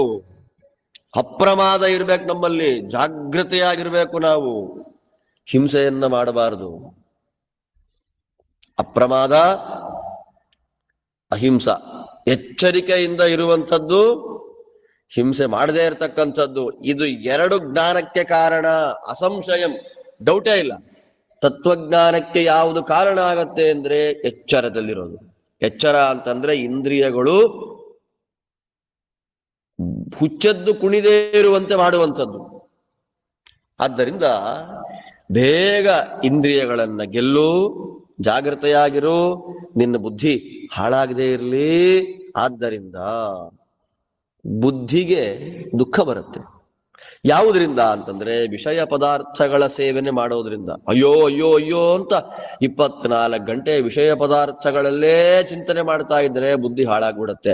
ಅಂತಹ ವಿಷಯ ಪದಾರ್ಥಗಳ ಹತ್ರ ಹೋಗದೇ ಇರುವಂತೆ ನಿನ್ನ ಬುದ್ಧಿಯನ್ನ ಈಗಲೇ ನಿಗ್ರಹ ಮಾಡ್ಕೊಂಡ್ಬಿಡು. ಆದ್ದರಿಂದ ಜ್ಞಾನಿಗಳು, ಬ್ರಾಹ್ಮಣರು ಇಂದ್ರಿಯ ನಿಗ್ರಹವನ್ನೇ ತತ್ವಜ್ಞಾನಕ್ಕೆ ಕಾರಣ ಅಂತ ಹೇಳ್ತಾರೆ. ಆದ್ದರಿಂದ ಇಂದ್ರಿಯ ನಿಗ್ರಹ ಬಂದ್ಬಿಟ್ರೆ ತತ್ವಜ್ಞಾನ ಬರುತ್ತೆ. ತತ್ವಜ್ಞಾನ ಬಂದಾಗ ಯಾವ ದಾರಿ ಶ್ರೇಯಸ್ಸಿನ ದಾರಿ ಅಂತ ಗೊತ್ತಾಗತ್ತೆ. ಆ ದಾರಿಗೆ ವಿವೇಕಿಗಳು ಚೆನ್ನಾಗಿ ಹೋಗ್ತಾರೆ. ಆದ್ದರಿಂದ ಯಾರಿಗೆ ಇಂದ್ರಿಯ ನಿಗ್ರಹ ಇಲ್ಲ, ಯಾರು ಇಂದ್ರಿಯಗಳನ್ನ ಗೆದ್ದಿಲ್ಲ, ಅವರಿಗೆ ಕೃಷ್ಣ ಸಿಗೋಲ್ಲ. ಇಂದ್ರಿಯಗಳನ್ನ ಗೆದ್ದು ಆಗಮಾಭಿಗತಃ, ಚೆನ್ನಾಗಿ ಶಾಸ್ತ್ರಗಳನ್ನ ಅಧ್ಯಯನ ಮಾಡಿ ಮಾರ್ಗವನ್ನ ತಿಳಿದು ಆ ದಾರಿಯಲ್ಲಿ ನಡೆಯತಕ್ಕಂತಹ ಯೋಗಿ ತತ್ವಜ್ಞಾನವನ್ನ ಪಡಿತಾನೆ. ಮತ್ತೆ ಪ್ರಸೀದತಿ, ಪ್ರಸನ್ನನಾಗ್ತಾನೆ. ತತ್ವಜ್ಞಾನವನ್ನ ಪಡಿತಾನೆ. ಅಪರೋಕ್ಷ ಜ್ಞಾನ ದ್ವಾರ ಮನಃಪ್ರಸನ್ನತ, ಯಾವ ಭಯವೂ ಅವನಿಗೆ ಇರೋದಿಲ್ಲ. ಆದ್ದರಿಂದ ಅಣ್ಣ ಅಂದ್ರೆ ಸ್ವಾಮಿ ರಾಜ ಧೃತರಾಷ್ಟ್ರ, ಕೃಷ್ಣನನ್ನ ನೀನ್ ನೋಡ್ಬೇಕಾ, ಇವತ್ತೇ ಇಂದ್ರಿಯ ನಿಗ್ರಹವನ್ನ ಸಂಪಾದನೆ ಮಾಡ್ಕೋ. ಎಂಥ ದೊಡ್ಡ ಉಪದೇಶ ನೋಡಿ. ಆ ಧೃತರಾಷ್ಟ್ರ ಕೇಳ್ದ, ಭೂಯೋ ಮೇ ಪುಂಡರೀಕಾಕ್ಷಂ ಸಂಜಯ ಚಕ್ಷ್ವಸತ್ವತಃ ನಾಮಕರ್ಮಾರ್ಥ ವಿತ್ತಾತ ಪ್ರಾಪ್ನುಯ ಪುರುಷೋತ್ತಮಂ. ಅಪ್ಪ, ಇನ್ನು ನನಗೆ ಆ ಕೃಷ್ಣನ ಮಹಿಮೆಯನ್ನ ಕೇಳಬೇಕು ಅಂತ ಆಸೆ ಆಗ್ತಿದೆ. ತತ್ವತಃ, ಯಥಾರ್ಥವಾಗಿ ನನಗೆ ಕೃಷ್ಣನ ಮಹಿಮೋಪದೇಶವನ್ನ ಮಾಡಪ್ಪ. ಅನೇಕ ನಾಮಗಳಿದೆ ಅವನಿಗೆ. ಆ ಅನೇಕ ನಾಮಗಳ ಅರ್ಥವನ್ನು ಹೇಳಪ್ಪ, ಅವನು ಮಾಡುವ ಅದ್ಭುತವಾದ ಕರ್ಮಗಳನ್ನ ಹೇಳು, ಅದನ್ನ ಕೇಳಿ ಅವನನ್ನು ಪಡಿತೇನೆ. ಕ್ಷರಾಕ್ಷರ ಪುರುಷೋತ್ತಮನಾದ ಅವನನ್ನ ಪಡಿಬೇಕು ಅಂತ ಆಸೆ ಪಡ್ತೇನೆ, ಅವನ ಬಗ್ಗೆ ಹೇಳು ಅಂತ ಹೇಳಿದಾಗ ಸಂಜಯ್ ಅದ್ಭುತವಾದ ನಾಮ ನಿರ್ವಚನ ಮಾಡ್ತಾರೆ. ಇಲ್ಲಿ ಸಂಜಯ್ ಹೇಳ್ತಾನೆ, ಶ್ರುತಮ್ಮೇ ವಾಸುದೇವಸ್ಯ ನಾಮ ನಿರ್ವಚನಂ ಶುಭಂ ಯಾವತ್ತತ್ರಾಭಿಜಾನೇಹಂ ಅಪ್ರಮೇಯೋ ಹಿ ಕೇಶವಃ. ನೀನ್ ಹೇಳ್ದೆ ಅವನ ಹೆಸರುಗಳನ್ನ, ಅರ್ಥಗಳನ್ನ, ಅವನು ಮಾಡುವ ಕರ್ಮಗಳನ್ನ ಹೇಳು ಅಂತಂತೆ. ನೀನೇನೋ ಹೇಳ್ಬಿಟ್ಟೆ. ಅವನ ಬೇಕಾದಷ್ಟು ನಾಮಗಳು, ಅದರ ನಿರ್ವಚನ, ಅರ್ಥ ಎಲ್ಲ ಗೊತ್ತಿದೆ ನನಗೆ. ಆದ್ರೆ ಪೂರ್ಣವಾಗಿ ತಿಳ್ಕೊಳ್ಳಿಕ್ಕೆ ಆಕೆ ಅಪ್ರಮೇಯೋ ಹಿ ಕೇಶವ, ಅವನನ್ನ ಪೂರ್ಣವಾಗಿ ತಿಳ್ಕೊಳ್ಳಿಕ್ಕೆ ಆಗೋದಿಲ್ಲ. ಆದ್ದರಿಂದ ಬ್ರಹ್ಮರುದ್ರಾದಿಗಳನ್ನೇ ಕಂಟ್ರೋಲ್ ಮಾಡುವ ಕೇಶವನಾದ್ದರಿಂದ ಅವನ ಅಪ್ರಮೇಯ, ಪೂರ್ಣವಾಗಿ ತಿಳ್ಕೊಳ್ಳಿಕ್ಕೆ ಆಗೋದಿಲ್ಲ. ಅದಕ್ಕೆ ನಾನೇನ್ ಮಾಡ್ತೀನಿ, ಯಾವತ್ತತ್ರ ಅಭಿಜಾನೆ, ನನಗೆಷ್ಟು ಗೊತ್ತೋ ಅಷ್ಟನ್ನು ಹೇಳ್ತೀನಿ, ಪೂರ್ತಿ ಇಲ್ಲ. ತುಂಬಾ ಚೆನ್ನಾಗಿ ಹೇಳ್ತಾನೆ ನೋಡಿ. ವಸನಾತ್ ಸರ್ವಭೂತಾನಾಂ ವಸುತ್ವಾದ್ ದೇವಯೋನಿತಃ ವಾಸುದೇವಸ್ತತೋ ವೇದ್ಯೋ ವಿಷುತ್ವಾದ್ ವಿಷ್ಣುರುಚ್ಯತೆ. ತುಂಬಾ ಚೆನ್ನಾಗಿದೆ. ವಸನಾತ್ ಸರ್ವಭೂತಾನಾಂ, ಎಲ್ಲ ಭೂತಗಳು ಎಲ್ಲಿದೆ? ದೇವರಲ್ಲಿದೆ. ಪ್ರತಿಯೊಂದು ಪದಾರ್ಥಗಳಿಗೂ ಆಶ್ರಯನಾದವನು ದೇವರು. ವಸುತ್ವಾತ್, ಅದ್ಭುತವಾದ ಸಂಪತ್ತಿಂದ ಕೂಡಿದ್ದಾನೆ, ಷಡ್ಗುಣೈಶ್ವರ್ಯ ಸಂಪತ್ತಿದೆ. ಎಲ್ಲ ಜೀವರಿಗೆ ಆಶ್ರಯನಾಗಿದ್ದಾನೆ, ಷಡ್ಗುಣೈಶ್ವರ್ಯ ಸಂಪನ್ನನಿದ್ದಾನೆ. ದೇವಯೋನಿ, ಕ್ರೀಡೆಯಿಂದಲೇ ಅವತಾರವನ್ನ ಮಾಡ್ತಾನೆ, ಲೀಲೆಯಿಂದ ಜಗತ್ ಸೃಷ್ಟಿಯಾದಿಗಳನ್ನ ಮಾಡ್ತಾನೆ. ಆದ್ದರಿಂದ ಅವನನ್ನ ವಾಸುದೇವ ಅಂತ ಕರೀತಾನೆ. ಎಂಥ ಅರ್ಥ ನೋಡಿ. ಎಲ್ಲ ಭೂತಗಳಿಗೆ ಆಶ್ರಯ, ಸರ್ವ ಸಂಪತ್ ಸಮೃದ್ಧ, ಕ್ರೀಡಾದಿ ಗುಣದಿಂದಲೇ ಅವತಾರ ಮಾಡ್ತಾನೆ, ದುಃಖದಿಂದ, ಪ್ರಯೋಜನಕ್ಕಾಗಿ ಇಲ್ಲ. ಆದ್ದರಿಂದ ಅವನಿಗೆ ವಾಸುದೇವ. ಮತ್ತೆ ವಿಷುತ್ವಾತ್, ವಿಷು ಅಂದ್ರೆ ವ್ಯಾಪ್ತ, ಸರ್ವತ್ರ ವ್ಯಾಪ್ತನಾದ್ದರಿಂದ ಅವನನ್ನ ವಿಷ್ಣು, ಅವನು ವಿಷು, ವಿಷ್ಣು. ವಿಷು ವ್ಯಾಪನಶೀಲ ಅಂತ ರಾಜರ ವ್ಯಾಖ್ಯಾನ ಲಕ್ಷಾಲಂಕಾರದಲ್ಲಿ. ಸರ್ವತ್ರ ವ್ಯಾಪ್ತನಾದ್ದರಿಂದ ವಿಷ್ಣು ಅಂತ ಅವನು ಕರೀತಾರೆ. ಮೌನಾತ್ ಧ್ಯಾನಾಚ್ಚ ಯೋಗಾಚ್ಚ ವಿಧಿ ಭಾರತ ಮಾಧವಂ ಸರ್ವಸತ್ವಮಯತ್ವಾಚ್ಚ ಮಧುಃ ಮಧುಸೂದನ. ಮೌನಾತ್, ಮೌನಾತ್, ಮೌನ, ಮೌನ ಗುಣದಿಂದ. ಧ್ಯಾನಾಚ್ಚ, ಧ್ಯಾನ, ಧ್ಯೈ ಚಿಂತಾಯಾಮ್ ಅಂತ. ಮೌನ, ಧ್ಯಾನ, ಯೋಗ. ಅದು ಯಾವ ಯೋಗ? ವಂ ಜ್ಞಾನ ಯೋಗ. ಮೌನ ಮಾ, ಧ್ಯಾನ ಧ, ವಾ ಅಂದ್ರೆ ಜ್ಞಾನ ಯೋಗ. ಜ್ಞಾನ, ಸಂಪೂರ್ಣವಾದ ಜ್ಞಾನ, ಸಂಪೂರ್ಣವಾದ ಧ್ಯಾನ, ಸಂಪೂರ್ಣವಾದ ಮೌನ. ಈ ಗುಣಗಳಿಂದ ಕೂಡಿದ್ದಾನೆ. ಆದ್ದರಿಂದ ಅವನಿಗೆ ಮಾಧವ ಎಂತ ಹೆಸರು ನೋಡಿ. ಕೃಷ್ಣದೇವರನ್ನ ಮಾಧವ ಅಂತ ಕರೀತಾರೆ. ಯಾಕೆ? ಮೌನ, ಧ್ಯಾನ, ಜ್ಞಾನ. ನೋಡಿ, ಮಾ ಅಂದ್ರೆ ಮೌನ, ಧ ಅಂದ್ರೆ ಧ್ಯಾನ, ವಾ ಅಂದ್ರೆ ಜ್ಞಾನ. ಆದ್ದರಿಂದ ಪೂರ್ಣವಾದ ಮೌನ, ಪೂರ್ಣವಾದ ಧ್ಯಾನ, ಪೂರ್ಣವಾದ ಜ್ಞಾನ ಇದೆಲ್ಲವೂ ಭಗವಂತನಲ್ಲಿದೆ. ಆದ್ದರಿಂದ ಅವನನ್ನ ಮಾಧವ ಅಂತ ಕರೀತಾರೆ. ಸರ್ವಸತ್ವಮಯತ್ವಾಚ, ಸರ್ವಸತ್ವಮಯ. ಸತ್ವ ಅಂದ್ರೆ ಸಾರ, ಎಲ್ಲ ಪದಾರ್ಥಗಳ ಸಾಮರ್ಥ್ಯಗಳ ಸಾರ ರೂಪ. ರಸೋ ವೈಸಹ ಅಂತ ಉಪನಿಷತ್ತು. ಎಲ್ಲ ಪದಾರ್ಥಗಳ ಅಂತರ್ಯಾಮಿ. ಆದ್ದರಿಂದ ಅವನಿಗೆ ಮಾಧವ ಅಂತ ಹೆಸರು. ಅಂದ್ರೆ ಜೇನು ಎಲ್ಲ ಹೂವುಗಳ ಸಾರ ಅಲ್ವಾ? ಮಧುವತ್, ಜೇನಿನಂತೆ ಸಕಲ ಪದಾರ್ಥಗಳ ಸಾರರೂಪನಾದ್ದರಿಂದ ಇವನನ್ನ ಮಾಧವ ಮತ್ತೆ ಮಧು ಎನ್ನುವ ದೈತ್ಯನನ್ನ ಸಂಹಾರ ಮಾಡಿದ್ದಾನೆ, ಆದ್ದರಿಂದ ಮಧುಸೂದನ ಅಂತ ಕರೀತಾ ಇದ್ದಾರೆ. ಕೃಷಿರ್ಭುವಾಚಕ ಶಬ್ದ ನಶ್ಚ ನಿರ್ವೃತಿವಾಚಕ ಕೃಷ್ಣಸ್ತದ್ಭಾವಯೋಗಾಚ್ಚ ಕೃಷ್ಣೋ ಭವತಿ ಶಾಶ್ವತಃ.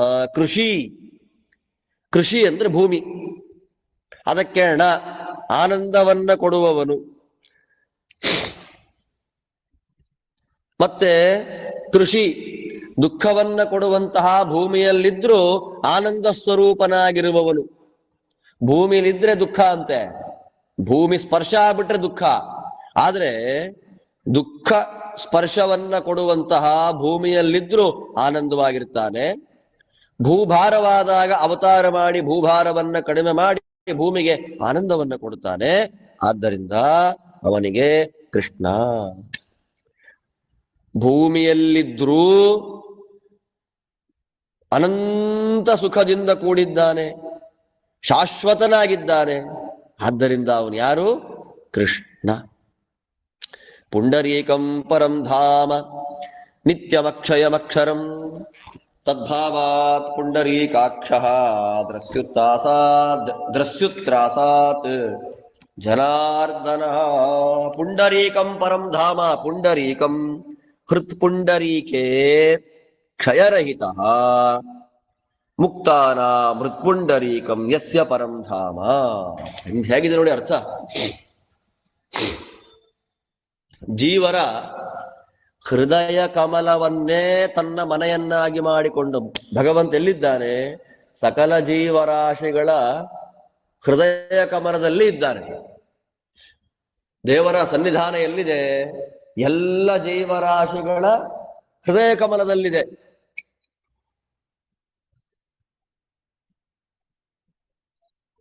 ಎಲ್ಲ ಜೀವರಾಶಿಗಳ ಹೃದಯ ಕಮಲದಲ್ಲಿದ್ದಾನೆ. ಮತ್ತೆ ಮುಖ್ಯವಾಗಿ ಎಲ್ಲರ ಹೃದಯ ಕಮಲದಲ್ಲಿದ್ರೂ ಇದಾನೆ ಅಂತ ಗೊತ್ತಾಗಲ್ಲ. ಗೊತ್ತಾಗೋದು ಯಾರಿಗೆ ಅಂದ್ರೆ ಮುಕ್ತರಿಗೆ. ಮುಕ್ತಾನ ಮೃತ್ಪುಂಡರೀಕಂ ಯಸ್ಯ ಪರಂ ಧಾಮ. ಮುಕ್ತರ ಹೃದಯ ಕಮಲವನ್ನೇ ತನ್ನ ಮನೆಯನ್ನಾಗಿ ಮಾಡಿಕೊಂಡಿದ್ದಾನೆ. ಆದ್ದರಿಂದ ಅವನು ಪುಂಡರೀಕ ಅಕ್ಷ ಅಂದ್ರೆ ಪುಂಡರೀಕೆ ಅಕ್ಷಃ ಕ್ಷಯರಹಿತಃ. ಪುಂಡರೀಕಾಕ್ಷಃ ಹೃದಯ ಕಮಲದಲ್ಲಿ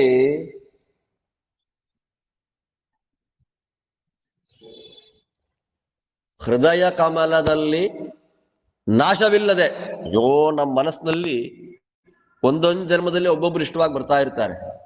ಅಯ್ಯೋ, ನನ್ನ ಮನಸ್ಸು ತುಂಬಾ ಅವರೇ ಇದ್ದಾರೆ, ಹೃದಯ ತುಂಬಾ ಅವರೇ ಇದ್ದಾರೆ ಅಂತ ಹೇಳ್ತಾ ಇರ್ತಾರಲ್ಲ. ಸ್ವಲ್ಪ ಸಮಯ ಆಮೇಲೆ ಅವ್ರು ಹೊಟ್ಟೆ ಹೋದ್ರು, ಇನ್ನೊಬ್ಬ ಯಾರೋ ಬಂದ್ರು, ಇನ್ಯಾರೋ ಬಂದ್ರು, ಇನ್ಯಾರೋ ಬಂದ್ರು, ಮತ್ಯಾರೋ ಬಂದ್ರು. ಒಂದು ಜನ್ಮದಲ್ಲಿ ಬದುಕಿರೋ 50, 60, 89 ವರ್ಷಗಳಲ್ಲಿ ಹೃದಯದಲ್ಲಿ ಯಾರ್ಯಾರೋ ಬಂದು ಹೋಗ್ತಾ ಇರ್ತಾರೋ. ಶಾಶ್ವತವಾಗಿರೋನು ಯಾರು? ದೇವರು. ಆದ್ದರಿಂದ ಸಕಲ ಜೀವರಾಶಿಗಳ ಹೃದಯ ಕಮಲವನ್ನೇ ತನ್ನ ಶಾಶ್ವತವಾದ ಸ್ಥಾನವನ್ನ ಮಾಡಿಕೊಂಡವನು. ಮುಖ್ಯವಾಗಿ ಮುಕ್ತರ ಹೃದಯ ಕಮಲದಲ್ಲಿ ಶಾಶ್ವತವಾಗಿ ಇರುವವನು ಪುಂಡರೀಕಾಕ್ಷ. ಶತ್ರುಗಳಿಗೆ, ದುಷ್ಟರಿಗೆ, ಅಯೋಗ್ಯರಿಗೆ ಪೀಡೆಯನ್ನ ಕೊಡುವುದರಿಂದ ಜನಾರ್ದನ. ಯತಸತ್ವನ್ನಚ್ಯವತೆ ಯಚ್ಚ ಸತ್ವಾನ್ನ ಹೀಯತೆ ತತ್ವತಃ ಸಾತ್ವತಸ್ತಸ್ಮಾತ್ ಹರ್ಷಭಾತ್ ವೃಷಭೇಕ್ಷಣ. ಯಾವ ಭಗವಂತನಿಗೆ ಸತ್ವ ಹೋಗೋದಿಲ್ಲ, ಯಾರು ಸತ್ವವನ್ನ ಕಡಿಮೆ ಮಾಡ್ಕೊಳ್ಳೋದಿಲ್ಲ. ಏನು ಸತ್ವ? ಸತ್ವ ಅಂದ್ರೇನು? ಭಾಗವತ ತಾತ್ಪರ್ಯದಲ್ಲಿ ಸತ್ವ ಶಬ್ದಕ್ಕೆ ಅರ್ಥ ಮಾಡುವಾಗ ಆಚಾರ್ಯರಂತಾರೆ, ಮಹಾಗುಣಾಭಿಪೂರ್ಣತ್ವಂ ಸತ್ವಮಿತ್ಯುಚ್ಯತೆ ಬುಧೈ ಬಲಜ್ಞಾನ ಸಮಾಹಾರ್ಯ ಸತ್ವಮಿತ್ಯುಚ್ಯತೆ ಗುಣೈ. ಬಲಜ್ಞಾನಗಳು, ಬಲ ಮತ್ತು ಜ್ಞಾನ, ಈ ಎರಡು ಗುಣಗಳನ್ನ ಸತ್ವ ಅಂತ ಕರೀತಾರೆ. ಸರ್ವೋತ್ತಮವಾದ ಪೂರ್ಣವಾದ ಅನಂತ ಗುಣಗಳು, ಅದನ್ನ ಸತ್ವ ಅಂತ ಕರೀತಾರೆ. ಅಂತಹ ಸತ್ವ ಇವನನ್ನ ಬಿಡೋದಿಲ್ಲ. ಆ ಇರುವ ಸತ್ವಗಳು ಯಾವತ್ತೂ ಕಡಿಮೆ. ಓ, ದೇವರ ಬಲ ಕಡಿಮೆ ಆಯ್ತು, ದೇವರ ಜ್ಞಾನ ಕಡಿಮೆ ಆಯ್ತು, ದೇವರ ಗುಣ ಕಡಿಮೆ ಆಯ್ತು ಅಂತ ಇಲ್ಲ. ಅತ್ಯುದ್ರಿಕ್ತ ವಿದೋಷ ಸತ್ಸುಖಮಃ ಜ್ಞಾನೈಕತಾನ ಪ್ರಭಾ ಸರ್ವಪ್ರಾಭವ. ಉಪನಿಷತ್ತಲ್ಲಿ ಭಾಷ್ಯದಲ್ಲಿ ಆಚಾರ್ಯ ಹೇಳ್ತಾರೆ, ಸಾರಾತ್ಮ ದಿವ್ಯಾಕೃತಿ ಅತ್ಯುದ್ರಿಕ್ತವಾದ ಅನಂತ ಕಲ್ಯಾಣ ಗುಣಗಳಿಂದ ಕೂಡಿದವನು, ನಾಶರಹಿತವಾದ ಅನಂತ ಕಲ್ಯಾಣ ಗುಣಗಳಿಂದ ಕೂಡಿದ್ದಾನೆ. ಆದ್ದರಿಂದ ಕೃಷ್ಣನಿಗೆ ಸಾತ್ವತ ಅಂತ ಹೆಸರು. ಜೀವಜಡಾತ್ಮಕವಾದ ಸಮಸ್ತ ಪ್ರಪಂಚಕ್ಕಿಂತ ಉತ್ತಮ, ಶ್ರೇಷ್ಠ. ಆದ್ದರಿಂದ ಕೃಷ್ಣನಿಗೆ ವೃಷಭೇಕ್ಷಣ ಅಂತ ಹೆಸರು. ಎಂಥ ಹೆಸರು ನೋಡಿ. ನ ಜಾಯತೆ ಜನಿತ್ರಾಯಂ ಅಜಸ್ತಸ್ಮಾತ್ ಅನೀಕಜಿತ್ ದೇವಾನಾಂ ಸುಖ ಶಂಸಿತ್ವಾತ್ ದಮಾತ್ ದಾಮೋದರೋ ವಿಭು. ಹುಟ್ಟೇ ಇಲ್ಲ, ತಂದೆ ತಾಯಿಗಳಿಂದ ಹುಟ್ಟಿಲ್ಲ. ಆದ್ದರಿಂದ ಅವನಿಗೆ ಅಜ ಅಂತ ಹೆಸರು. ಯಾವ ತಂದೆ ತಾಯಿಗಳ ಮೂಲಕವೂ ಅವನು ಬಂದಿಲ್ಲ. ಆದ್ದರಿಂದ ಕೃಷ್ಣನನ್ನು ಏನ್ ಕರೀತಾರೆ? ಅಜ.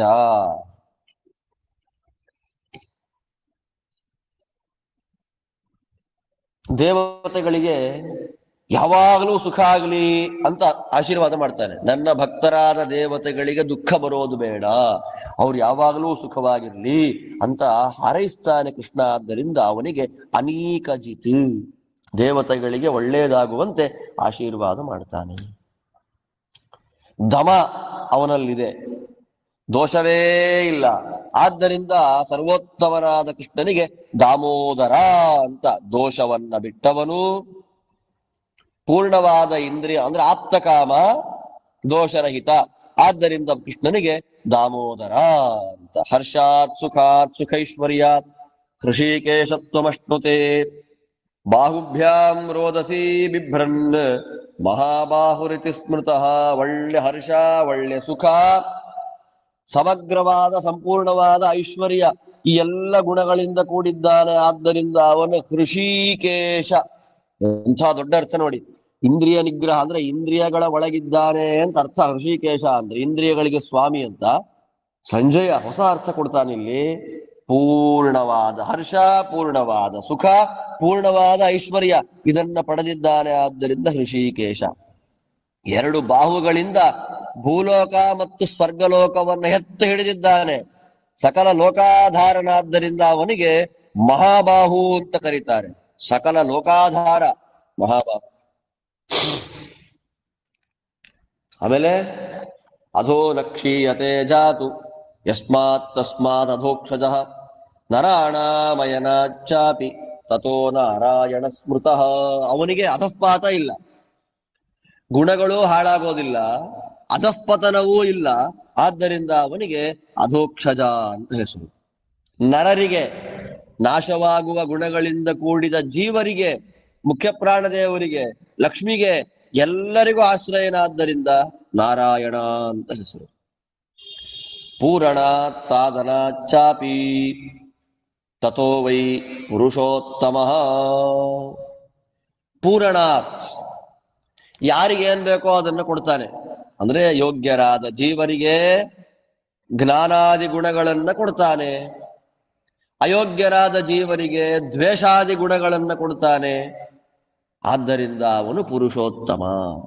ಅಷ್ಟು ಮಾತ್ರ ಅಲ್ಲ, ಸಾಧನಾತ್ ಶದಿಲ್ರ ವಿಶಸನ ಗತಿ ವಿಶರಣಗತ್ಯವಸಾಧನೇಶು ಅಂತ. ಸಾಧನಾತ್ ಏನು ಸಾಧನ ಅಂದ್ರೆ ಸೃಷ್ಟಿ, ಸ್ಥಿತಿ, ಸಂಹಾರ ಇದೆಲ್ಲವನ್ನ ಮಾಡ್ತಾನೆ.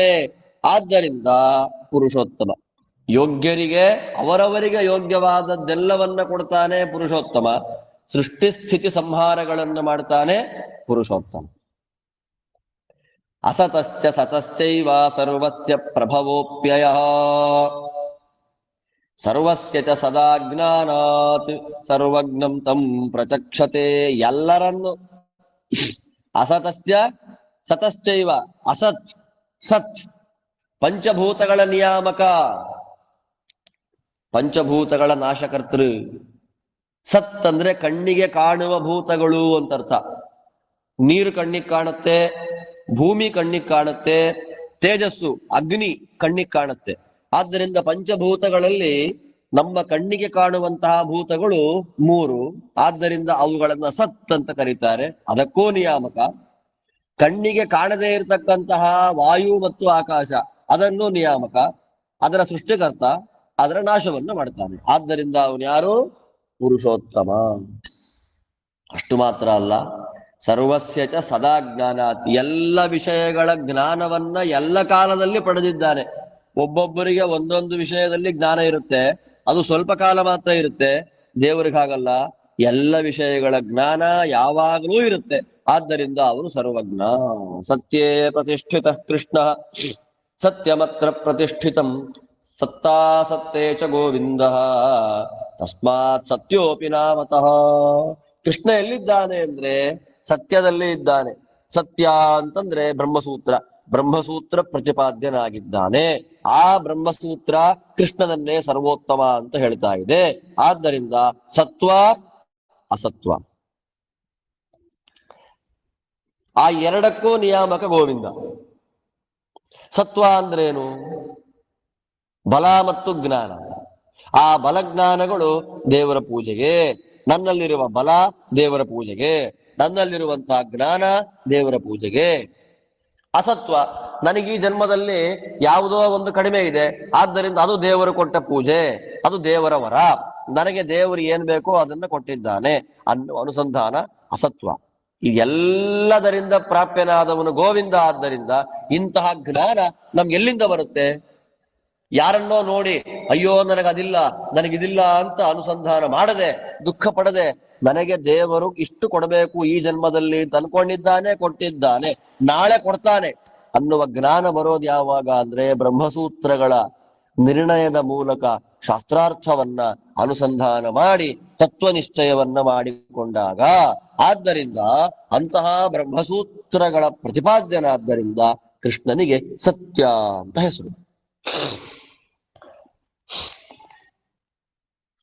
ವಿಷ್ಣುರ್ವಿಕ್ರಮಣಾದ್ದೇವೋ ಜಯನಾಜ್ಜಿಷ್ಣುರುಚ್ಯತೆ ಶಾಂತತ್ವಾತ್ ಶಾಂತತತ್ವಾತ್ ಶಾಶ್ವತತ್ವಾತ್ ಅನಂತಸ್ಯ ಗೋವಿಂದಶ್ಚೇತನಾದಭೂತ್ ಅತತ್ವಂ ಕುರುತೆ ತತ್ವಂ ಯೇನ ಮೋಹಯತೆ ಪ್ರಜಾಃ ಏವಂ ವಿಧೋ ಧರ್ಮ ನಿತ್ಯೋ ಭಗವಾನ್ ಮಧುಸೂದನಃ ಆಗಂತ ಹಿ ಮಹಾಬಾಹು ಆದೃಶಂ ಸ್ಯಾರ್ಥಮಚ್ಯುತಃ. ಇಂಥ ಭಗವಂತ ವಿಷ್ಣು ವಿಕ್ರಮಣಾತ್, ಎಲ್ಲವನ್ನ ದಾಟಿದ್ದಾನೆ. ಇದಂ ವಿಷ್ಣುರ್ ವಿಚಕ್ರಮೇ. ಅಯ್ಯೋ ದೇವರಿಗೆ ಇಲ್ಲಿ ಬರ್ಲಿಕ್ಕಾಗೋದಿಲ್ಲ, ಕೃಷ್ಣನಿಗೆ ಇಲ್ಲಿ ಪ್ರವೇಶ ಇಲ್ಲ, ಈ ಪದಾರ್ಥವನ್ನ ಕೃಷ್ಣನಿಗೆ ದಾಟ್ಲಿಕ್ಕಾಗೋದಿಲ್ಲ. ಇಲ್ಲ, ವಿಕ್ರಮಣಾದ್ ವಿಷ್ಣು, ಎಲ್ಲವನ್ನ ದಾಟಿ ಹೋಗಿದ್ದಾನೆ. ಆದ್ದರಿಂದ ಅವನು ವಿಷ್ಣು. ಜಯನಾಥ್ ಜಿಷ್ಣುರುಚ್ಯತೆ. ಜಯನ ಅಂದ್ರೆ ಜಯಶೀಲ. ಯಾವಾಗಲೂ ಕೃಷ್ಣ ಸೋತೋದ ಅಂತ ಇಲ್ಲ, ದುರ್ಯೋಧನ ಅನ್ನಲ್ಲ ಸೋಲಿಸಿ ಬಿಡ್ತೇನೆ ಕೃಷ್ಣನ್ ನಾನು ನೋಡು ಅಂತ ಇಲ್ಲ, ಸರ್ವದಾ ಜಯಶಾಲಿ. ಆದ್ದರಿಂದ ಅವನಿಗೆ ಜಿಷ್ಣು ಅಂತ ಕರೀತಾರೆ. ಶಾಶ್ವತನಾದ್ದರಿಂದ ಅವನು ಅನಂತ, ಜ್ಞಾನ ಪರಿಪೂರ್ಣನಾದ್ದರಿಂದ ಅವನು ಗೋವಿಂದ. ಆದ್ದರಿಂದ ಅವನೇನ್ ಮಾಡ್ತಾನೆ, ಕೆಲವು ಕಾಲದಲ್ಲಿ ಮೋಹ ಮಾಡಿಬಿಡ್ತಾನೆ, ಸರಿಯಾದದ್ದನ್ನ ತಪ್ಪು ಅಂತ ಮಾಡಿಸ್ಬಿಡ್ತಾನೆ, ತಪ್ಪನ್ನ ಸರಿ ಅಂತ ಮಾಡಿ ಮೋಹ ಮಾಡಿಬಿಡ್ತಾನೆ. ಆದ್ದರಿಂದ ಅಂಥ ಭಗವಂತ ಅತತ್ವವನ್ನ ತತ್ವ ಮಾಡ್ತಾನೆ, ತತ್ವವನ್ನ ಅತತ್ವ ಮಾಡಿ ಅಯೋಗ್ಯ ಜನಗಳಿಗೆ ಮೋಹವನ್ನು ಮಾಡ್ತಾನೆ. ಆ ಮೋಹನ್ನ ಮಾಡುವ ಪ್ರಾಸೆಸ್ ನಲ್ಲಿ ಯೋಗ್ಯರಿಗೂ ಮೋಹ ಬಂದ್ಬಿಡ್ತು ಅಂತಂದ್ರೆ ವೇದವ್ಯಾಸಾದಿ ರೂಪದಿಂದ ಅವತಾರ ಮಾಡಿ ಮೋಹವನ್ನ ಕಳೀತಾನೆ. ಆದ್ದರಿಂದ ಇಂಥ ಕೃಷ್ಣ ನಾನಾ ಪ್ರಕಾರವಾದ ಗುಣನಾಮಗಳಿಂದ ಕೂಡಿದ್ದಾನೆ. ಅಂತ ಕೃಷ್ಣ ಈಗ ಇಲ್ಲಿಗೆ ಬರ್ತಾನೆ ಅಂದ್ರೆ ಉಪಪ್ಲಾವ್ಯ ನಗರದಿಂದ ಪಾಂಡವರ ದೂತನಾಗಿ ಶ್ರೀಕೃಷ್ಣ ಪರಮಾತ್ಮ ಬರ್ತಾ ಇದ್ದಾನೆ. ಎಲ್ಲಿಗೆ ಬರ್ತಾನೆ? ಹಸ್ತಿನಾವತಿಗೆ ಬರ್ತಾನೆ. ನಾಳೆ ಇನ್ನೇನು ಅಪ್ಕಮಿಂಗ್ ಯುದ್ಧವನ್ನ ತಡಿಬೇಕು ಅನ್ನುವ ಇಚ್ಛೆಯಿಂದ ಕೃಷ್ಣ ಇಲ್ಲಿಗೆ ಬರ್ತಾ ಇದ್ದಾನೆ ಅಂತ ಹೇಳಿ ಸಂಜಯ 17 ಶ್ಲೋಕಗಳಲ್ಲಿ ಸರ್ವೋತ್ತಮ ತತ್ವವಾದ ಶ್ರೀಕೃಷ್ಣನ ಅನೇಕ ಗುಣನಾಮಗಳನ್ನ ಪರಮಾದ್ಭುತವಾಗಿ ನಿರೂಪಣೆ ಮಾಡ್ತಾನೆ. ಕೇಳಿ ಧೃತರಾಷ್ಟ್ರನಿಗೆ ಎಷ್ಟು ಆನಂದ ಆಯಿತು.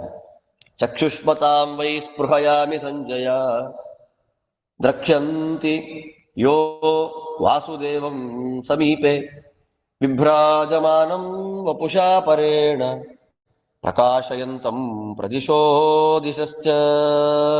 ಸಂಜಯ, ನನ್ ಕಣ್ಣು ಬೇಕು ಅಂತ ಅಪೇಕ್ಷೆ ಪಡ್ತಾ ಇದ್ದೇನಪ್ಪ ಇಷ್ಟು ದಿನ. ಅಯ್ಯೋ ಯಾಕಿದೆ ಕಣ್ಣು ಅನ್ಕೊಂಡಿದ್ದೆ, ಇವಾಗ ನನಗ್ ಕಣ್ಣಿರಬಾರ್ದಾ ಅಂತ ಅನ್ನಿಸ್ತಾ ಇದೆ. ಯಾಕೆ ಗೊತ್ತೇನಯ್ಯ? ಪ್ರಕಾಶಯಂತಂ ಪ್ರದಿಶೋ ದಿಶಶ್ಚ, ತನ್ನ ಸ್ವರೂಪಭೂತವಾದ ಅಪರಿಮಿತವಾದ ಕಾಂತಿಯಿಂದ ಎಲ್ಲ ದಿಕ್ಕು ವಿದಿಕ್ಕುಗಳನ್ನ ಪ್ರಕಾಶಮಾನವನ್ನಾಗಿ ಮಾಡುವ, ಬೆಳಗುವಂತೆ ಮಾಡತಕ್ಕಂತಹ ಕೃಷ್ಣನನ್ನ ಹತ್ತಿರದಲ್ಲಿ ಯಾರು ನೋಡ್ತಾರಲ್ಲ ಅಂಥವರ ಕಣ್ಣು ನನಗೆ ಬೇಕು ಅಂತ ಅಪೇಕ್ಷೆ ಪಡ್ತಾ ಇದ್ದೇನೆ ನಾನು. ವಕ್ತಾ ವಾಚಂ ರಾಜಮಧ್ಯೆ ಸಭಾಯಾಂ ವೃಷ್ಣಿಶ್ರೇಷ್ಠೋ ಮುನಿಭಿಃ ಭ್ರಾಜಮಾನಃ. ಅಣ್ಣ ರಾಜ, ಇಲ್ಲೇ ಅನೇಕ ಋಷಿ ಮುನಿಗಳಿಂದ ಶೋಭಾಯಮಾನವಾದ, ಅನೇಕ ಋಷಿ ಮುನಿಗಳನ್ನ ತನ್ನ ಪರಿವಾರವನ್ನಾಗಿ ಮಾಡಿಕೊಂಡ ಕೃಷ್ಣ. ಅಂದ್ರೆ ಕೃಷ್ಣ ಬರ್ತಾನೆ ಅಂದ್ರೆ ಋಷಿ ಮುನಿಗಳೆಲ್ಲ ಬರ್ತಾರೆ ಜೊತೆಯಲ್ಲಿ. ಅಂಥ ಕೃಷ್ಣ ಈ ರಾಜರ ಮಧ್ಯದಲ್ಲಿ ಮಾತಾಡ್ತಾನೆ. ಬರೀ ಬರೋದು ಮಾತ್ರ ಅಲ್ಲ, ಮಾತಾಡ್ತಾನೆ. ಸರ್ವೋತ್ತಮ ತತ್ವ ನಮ್ಮನೆಗೆ ಬರುತ್ತೆ, ಸರ್ವೋತ್ತಮ ತತ್ವ ನಮ್ಮ ಅರಮನೆಯಲ್ಲಿ ಕೂತ್ಕೊಳ್ಳುತ್ತೆ, ಸರ್ವೋತ್ತಮ ತತ್ವ ನಮ್ಮ ಜೊತೆ ಮಾತಾಡುತ್ತೆ. ಜಾಗೃತಿ ಆಗಿರ್ಬೇಕಲ್ವೇನಪ್ಪ. ಈರಯಂತಂ ಭಾರತೀಂ ಭಾರತಾನಾಂ ಅಭ್ಯರ್ಚನೀಯಾಂ ಶಂಕರೀಂ ಸೃಂಜಯಾನಾಂ ಭೂಭೂ ಬುಭೂಷದ್ಭಿಃ ಗ್ರಹಣೀಯಾಮನಿಂದ್ಯಾಂ ಪರಾಸೂನಾಂ ಅಗ್ರಹಣೀಯ ರೂಪಾಂ. ಎಲ್ಲರಿಗೂ ಭಾರತಾನಾಂ ಸೃಂಜಯಾನಾಂ, ಭರತ ವಂಶದವರಿಗೂ ಸೃಂಜಯ ವಂಶದವರಿಗೂ ಅತ್ಯಂತ ಪೂಜೆಗೆ ಯೋಗ್ಯವಾದ ಶಂಕರೀಂ, ಎಲ್ಲರಿಗೂ ಸಂತೋಷ ಕೊಡುವಂತಹ ಅಭ್ಯರ್ಚನೀಯಾಂ, ಒಂದೊಂದು ಅಕ್ಷರಗಳು ಪೂಜೆಯನ್ನು ಮಾಡಲಿಕ್ಕೆ ಯೋಗ್ಯವಾಗಿದೆ ಅಂತಹ ಕೃಷ್ಣದೇವರ ಮಾತುಗಳನ್ನು ನಾನು ನಮಸ್ಕಾರ ಮಾಡ್ತೇನೆ. ಕೃಷ್ಣನ ಮಾತುಗಳಿಗೆ ನಮಸ್ಕಾರ. ಎಂಥ ಮಾತು ನೋಡಿ, ಕೃಷ್ಣನ ಮಾತುಗಳಿಗೆ ನಮಸ್ಕಾರ ಅಂತಂದ್ರೆ ಕೃಷ್ಣನ ಮಾತು ಬೇರೆ ಅಲ್ಲ, ಕೃಷ್ಣ ಬೇರೆ ಅಲ್ಲ. ಕೃಷ್ಣನಿಗೆ ನಾನು ಸಾಷ್ಟಾಂಗ ನಮಸ್ಕಾರ ಮಾಡ್ತೇನೆ. ಧೃತರಾಷ್ಟ್ರ ಅಂತಾನೆ, ಇಂಥ ಮಾತು ಯಾರಿಗೆ ಸಿಗೋದಿಲ್ಲ ಅಂದ್ರೆ ಪರಾಸೂನಾಂ ಅಗ್ರಹಣೀಯ ರೂಪ. ಕೃಷ್ಣದೇವರ ಒಂದೊಂದು ಮಾತುಗಳು ಸುಂದರ, ಪರಮ ಸುಂದರವಾದ ಮಾತು ನಮ್ಮ ಸ್ವಾಮಿಯದ್ದು. ಆದ್ರೆ ಯಾರಿಗೆ ಮರಣ ಬಂದಿದೆ, ಪ್ರಾಪ್ತ ಮರಣಾನಾಂ ಮೂರ್ಷೂಣಾಂ ಅಂತ ಅರ್ಥ ಮಾಡ್ತಾರೆ ರಾಜರು. ಯಾರು ಸಾಯಲಿಕ್ಕೆ ರೆಡಿಯಾಗಿದ್ದಾರೆ ಅವರಿಗೆ ಕೃಷ್ಣನ ಮಾತು ರುಚಿ ಇಲ್ಲ, ಸೇರೋದಿಲ್ಲ. ಅಂತಹ ಕೃಷ್ಣನ ಮಾತು ಜ್ಞಾನಿಗಳಿಗೆ ಯೋಗ್ಯ, ಅಯೋಗ್ಯರಿಗೆ ಸ್ವೀಕಾರ ಮಾಡ್ಲಿಕ್ಕೆ. ಯಾಕೆ? ಮರಣ ಹತ್ರ ಬಂದಿದೆ ಅವರಿಗೆ, ಭಗವಂತನ ಮೋಹಕ್ಕೆ ಒಳಗಾಗಿದ್ದಾರೆ. ಅಂತಹ ಕೃಷ್ಣದೇವರ ಮಾತಿಗೆ ನಮಸ್ಕಾರ ಮಾಡ್ತೇನೆ. ಸಮುದ್ಯಂತಂ ಸಾತ್ವತಮೇಕ ವೀರಂ ಪ್ರಣೇತಾರಂ ವೃಷಭಂ ಯಾದವಾನಂ ನಿಹಂತಾರಂ ಕ್ಷೋಭಣಂ ಶಾತ್ರವಾಣಾಂ ಮುಷ್ಣಂ ತಂ ವೈ ದ್ವಿಷತಾಂಚೈವ ತೇಜಃ. ಕೃಷ್ಣನಿಗೆ ನಮಸ್ಕಾರ ಮಾಡ್ತೇನೆ ಅಂತಾನೆ. ಸಾತ್ವತಂ, ಈಗಿನ್ನು ಸಾತ್ವತ ಅಂತ ಹೇಳಿದ್ರು. ಸಾತ್ವತ ಅಂದ್ರೆ ಏನು ಅಂತ ಗೊತ್ತಾಯ್ತು. ಏಕವೀರಂ, ಇವನಿಗಿಂತ ಮೇಲೆ ವೀರರು ಯಾರೂ ಇಲ್ಲ. ಹೇಗಿದ್ದಾನವನು? ಸಮುದ್ಯಂತಂ, ಪ್ರಕಾಶಮಾನನಾಗಿದ್ದಾನೆ. ವೃಷಭಂ, ಅತ್ಯಂತ ಶ್ರೇಷ್ಠನಾಗಿದ್ದಾನೆ. ಶತ್ರುಗಳಿಗೆ ಕ್ಷೋಭೆಯನ್ನ ಕೊಡ್ತಾನೆ, ಶತ್ರುಗಳನ್ನ ನಾಶ ಮಾಡ್ತಾನೆ, ಶತ್ರುಗಳ ತೇಜಸ್ಸನ್ನೇ ಕದ್ದು ಬಿಡ್ತಾನೆ. ಕೃಷ್ಣ ಇದ್ದ ಅಂದ್ರೆ ಸೂರ್ಯನ ಪಕ್ಕ ಇನ್ನು ಮಿಣುಕು ಹುಳಗಳ ಕಾಂತಿ ಎಲ್ಲಿರುತ್ರಿ? ಕೃಷ್ಣ ಇದ್ದಾನೆ ಅಂದ್ರೆ ಅಲ್ಲಿ ಯಾರೂ ಇಲ್ಲ. ಅಂತಹ ಕೃಷ್ಣನಿಗೆ ನಾನು ನಮಸ್ಕಾರ ಮಾಡ್ತೇನೆ. ದ್ರಷ್ಟಾರೋಹಿ ಕುರವಸ್ತಂ ಸಮೇತಾಃ ಮಹಾತ್ಮಾನಂ ಶತ್ರುಹಣಂ ವರೇಣ್ಯಂ ಬ್ರುವಂತಂ ವಾಚಂ ಅದೃಶಂ ಸ್ವರೂಪ ವೃಷ್ಣಿಶ್ರೇಷ್ಠಂ ಮೋಹಯಂತಂ ಮದೀಯಾನ್. ಎಲ್ಲ ಕುರುಗಳು, ಪ್ರತಿಯೊಬ್ಬ ಕುರುಗಳು ಸಮೇತಾಹ, ಒಂದೇ ಜಾಗದಲ್ಲಿ ಕೂತು ಮಹಾತ್ಮಾನಂ, ಚತುರ್ಮುಖ ಬ್ರಹ್ಮದೇವರಿಗೂ ಅಂತರ್ಯಾಮಿಯಾದ, ಶತ್ರುಗಳಿಂದ ನಾಶ ಮಾಡುವ, ವರೇಣ್ಯಂ, ಶ್ರೇಷ್ಠವಾದ ಸ್ತೋತ್ರಗಳಿಂದ ಪ್ರತಿಪಾದ್ಯನಾದ, ವರೇಣ್ಯಂ, ಅತ್ಯಂತ ಉತ್ತಮನಾದ, ಸ್ತೋತ್ರ ಮಾಡಿಸಿಕೊಳ್ಳುವವರಲ್ಲೇ ಉತ್ತಮನಾದ ಅವನು ಮಾತನ್ನಾಡ್ತಾನೆ. ಅವನ ಮಾತು ಕರುಣೆಯಿಂದ ಕೂಡಿರುತ್ತೆ, ನನ್ನ ಮಕ್ಕಳಿಗೆ ಮೋಹ ಮಾಡಿಬಿಡುತ್ತೆ. ಗೊತ್ತಾಗ್ಬಿಟ್ಟಿದೆ ನೋಡಿ, ನನ್ನ ಮಕ್ಕಳನ್ನ ಆ ಮಾತು ಪೂರ್ಣವಾಗಿ ಮೋಹ ಮಾಡಿಬಿಡುತ್ತೆ.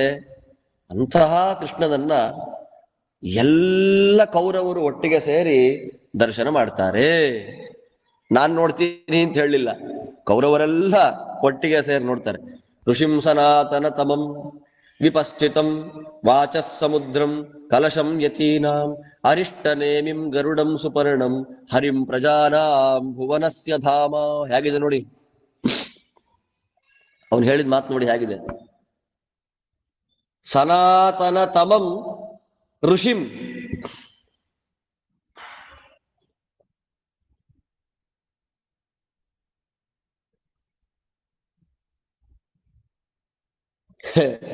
ಹೇಗಿದೆ ನೋಡಿ.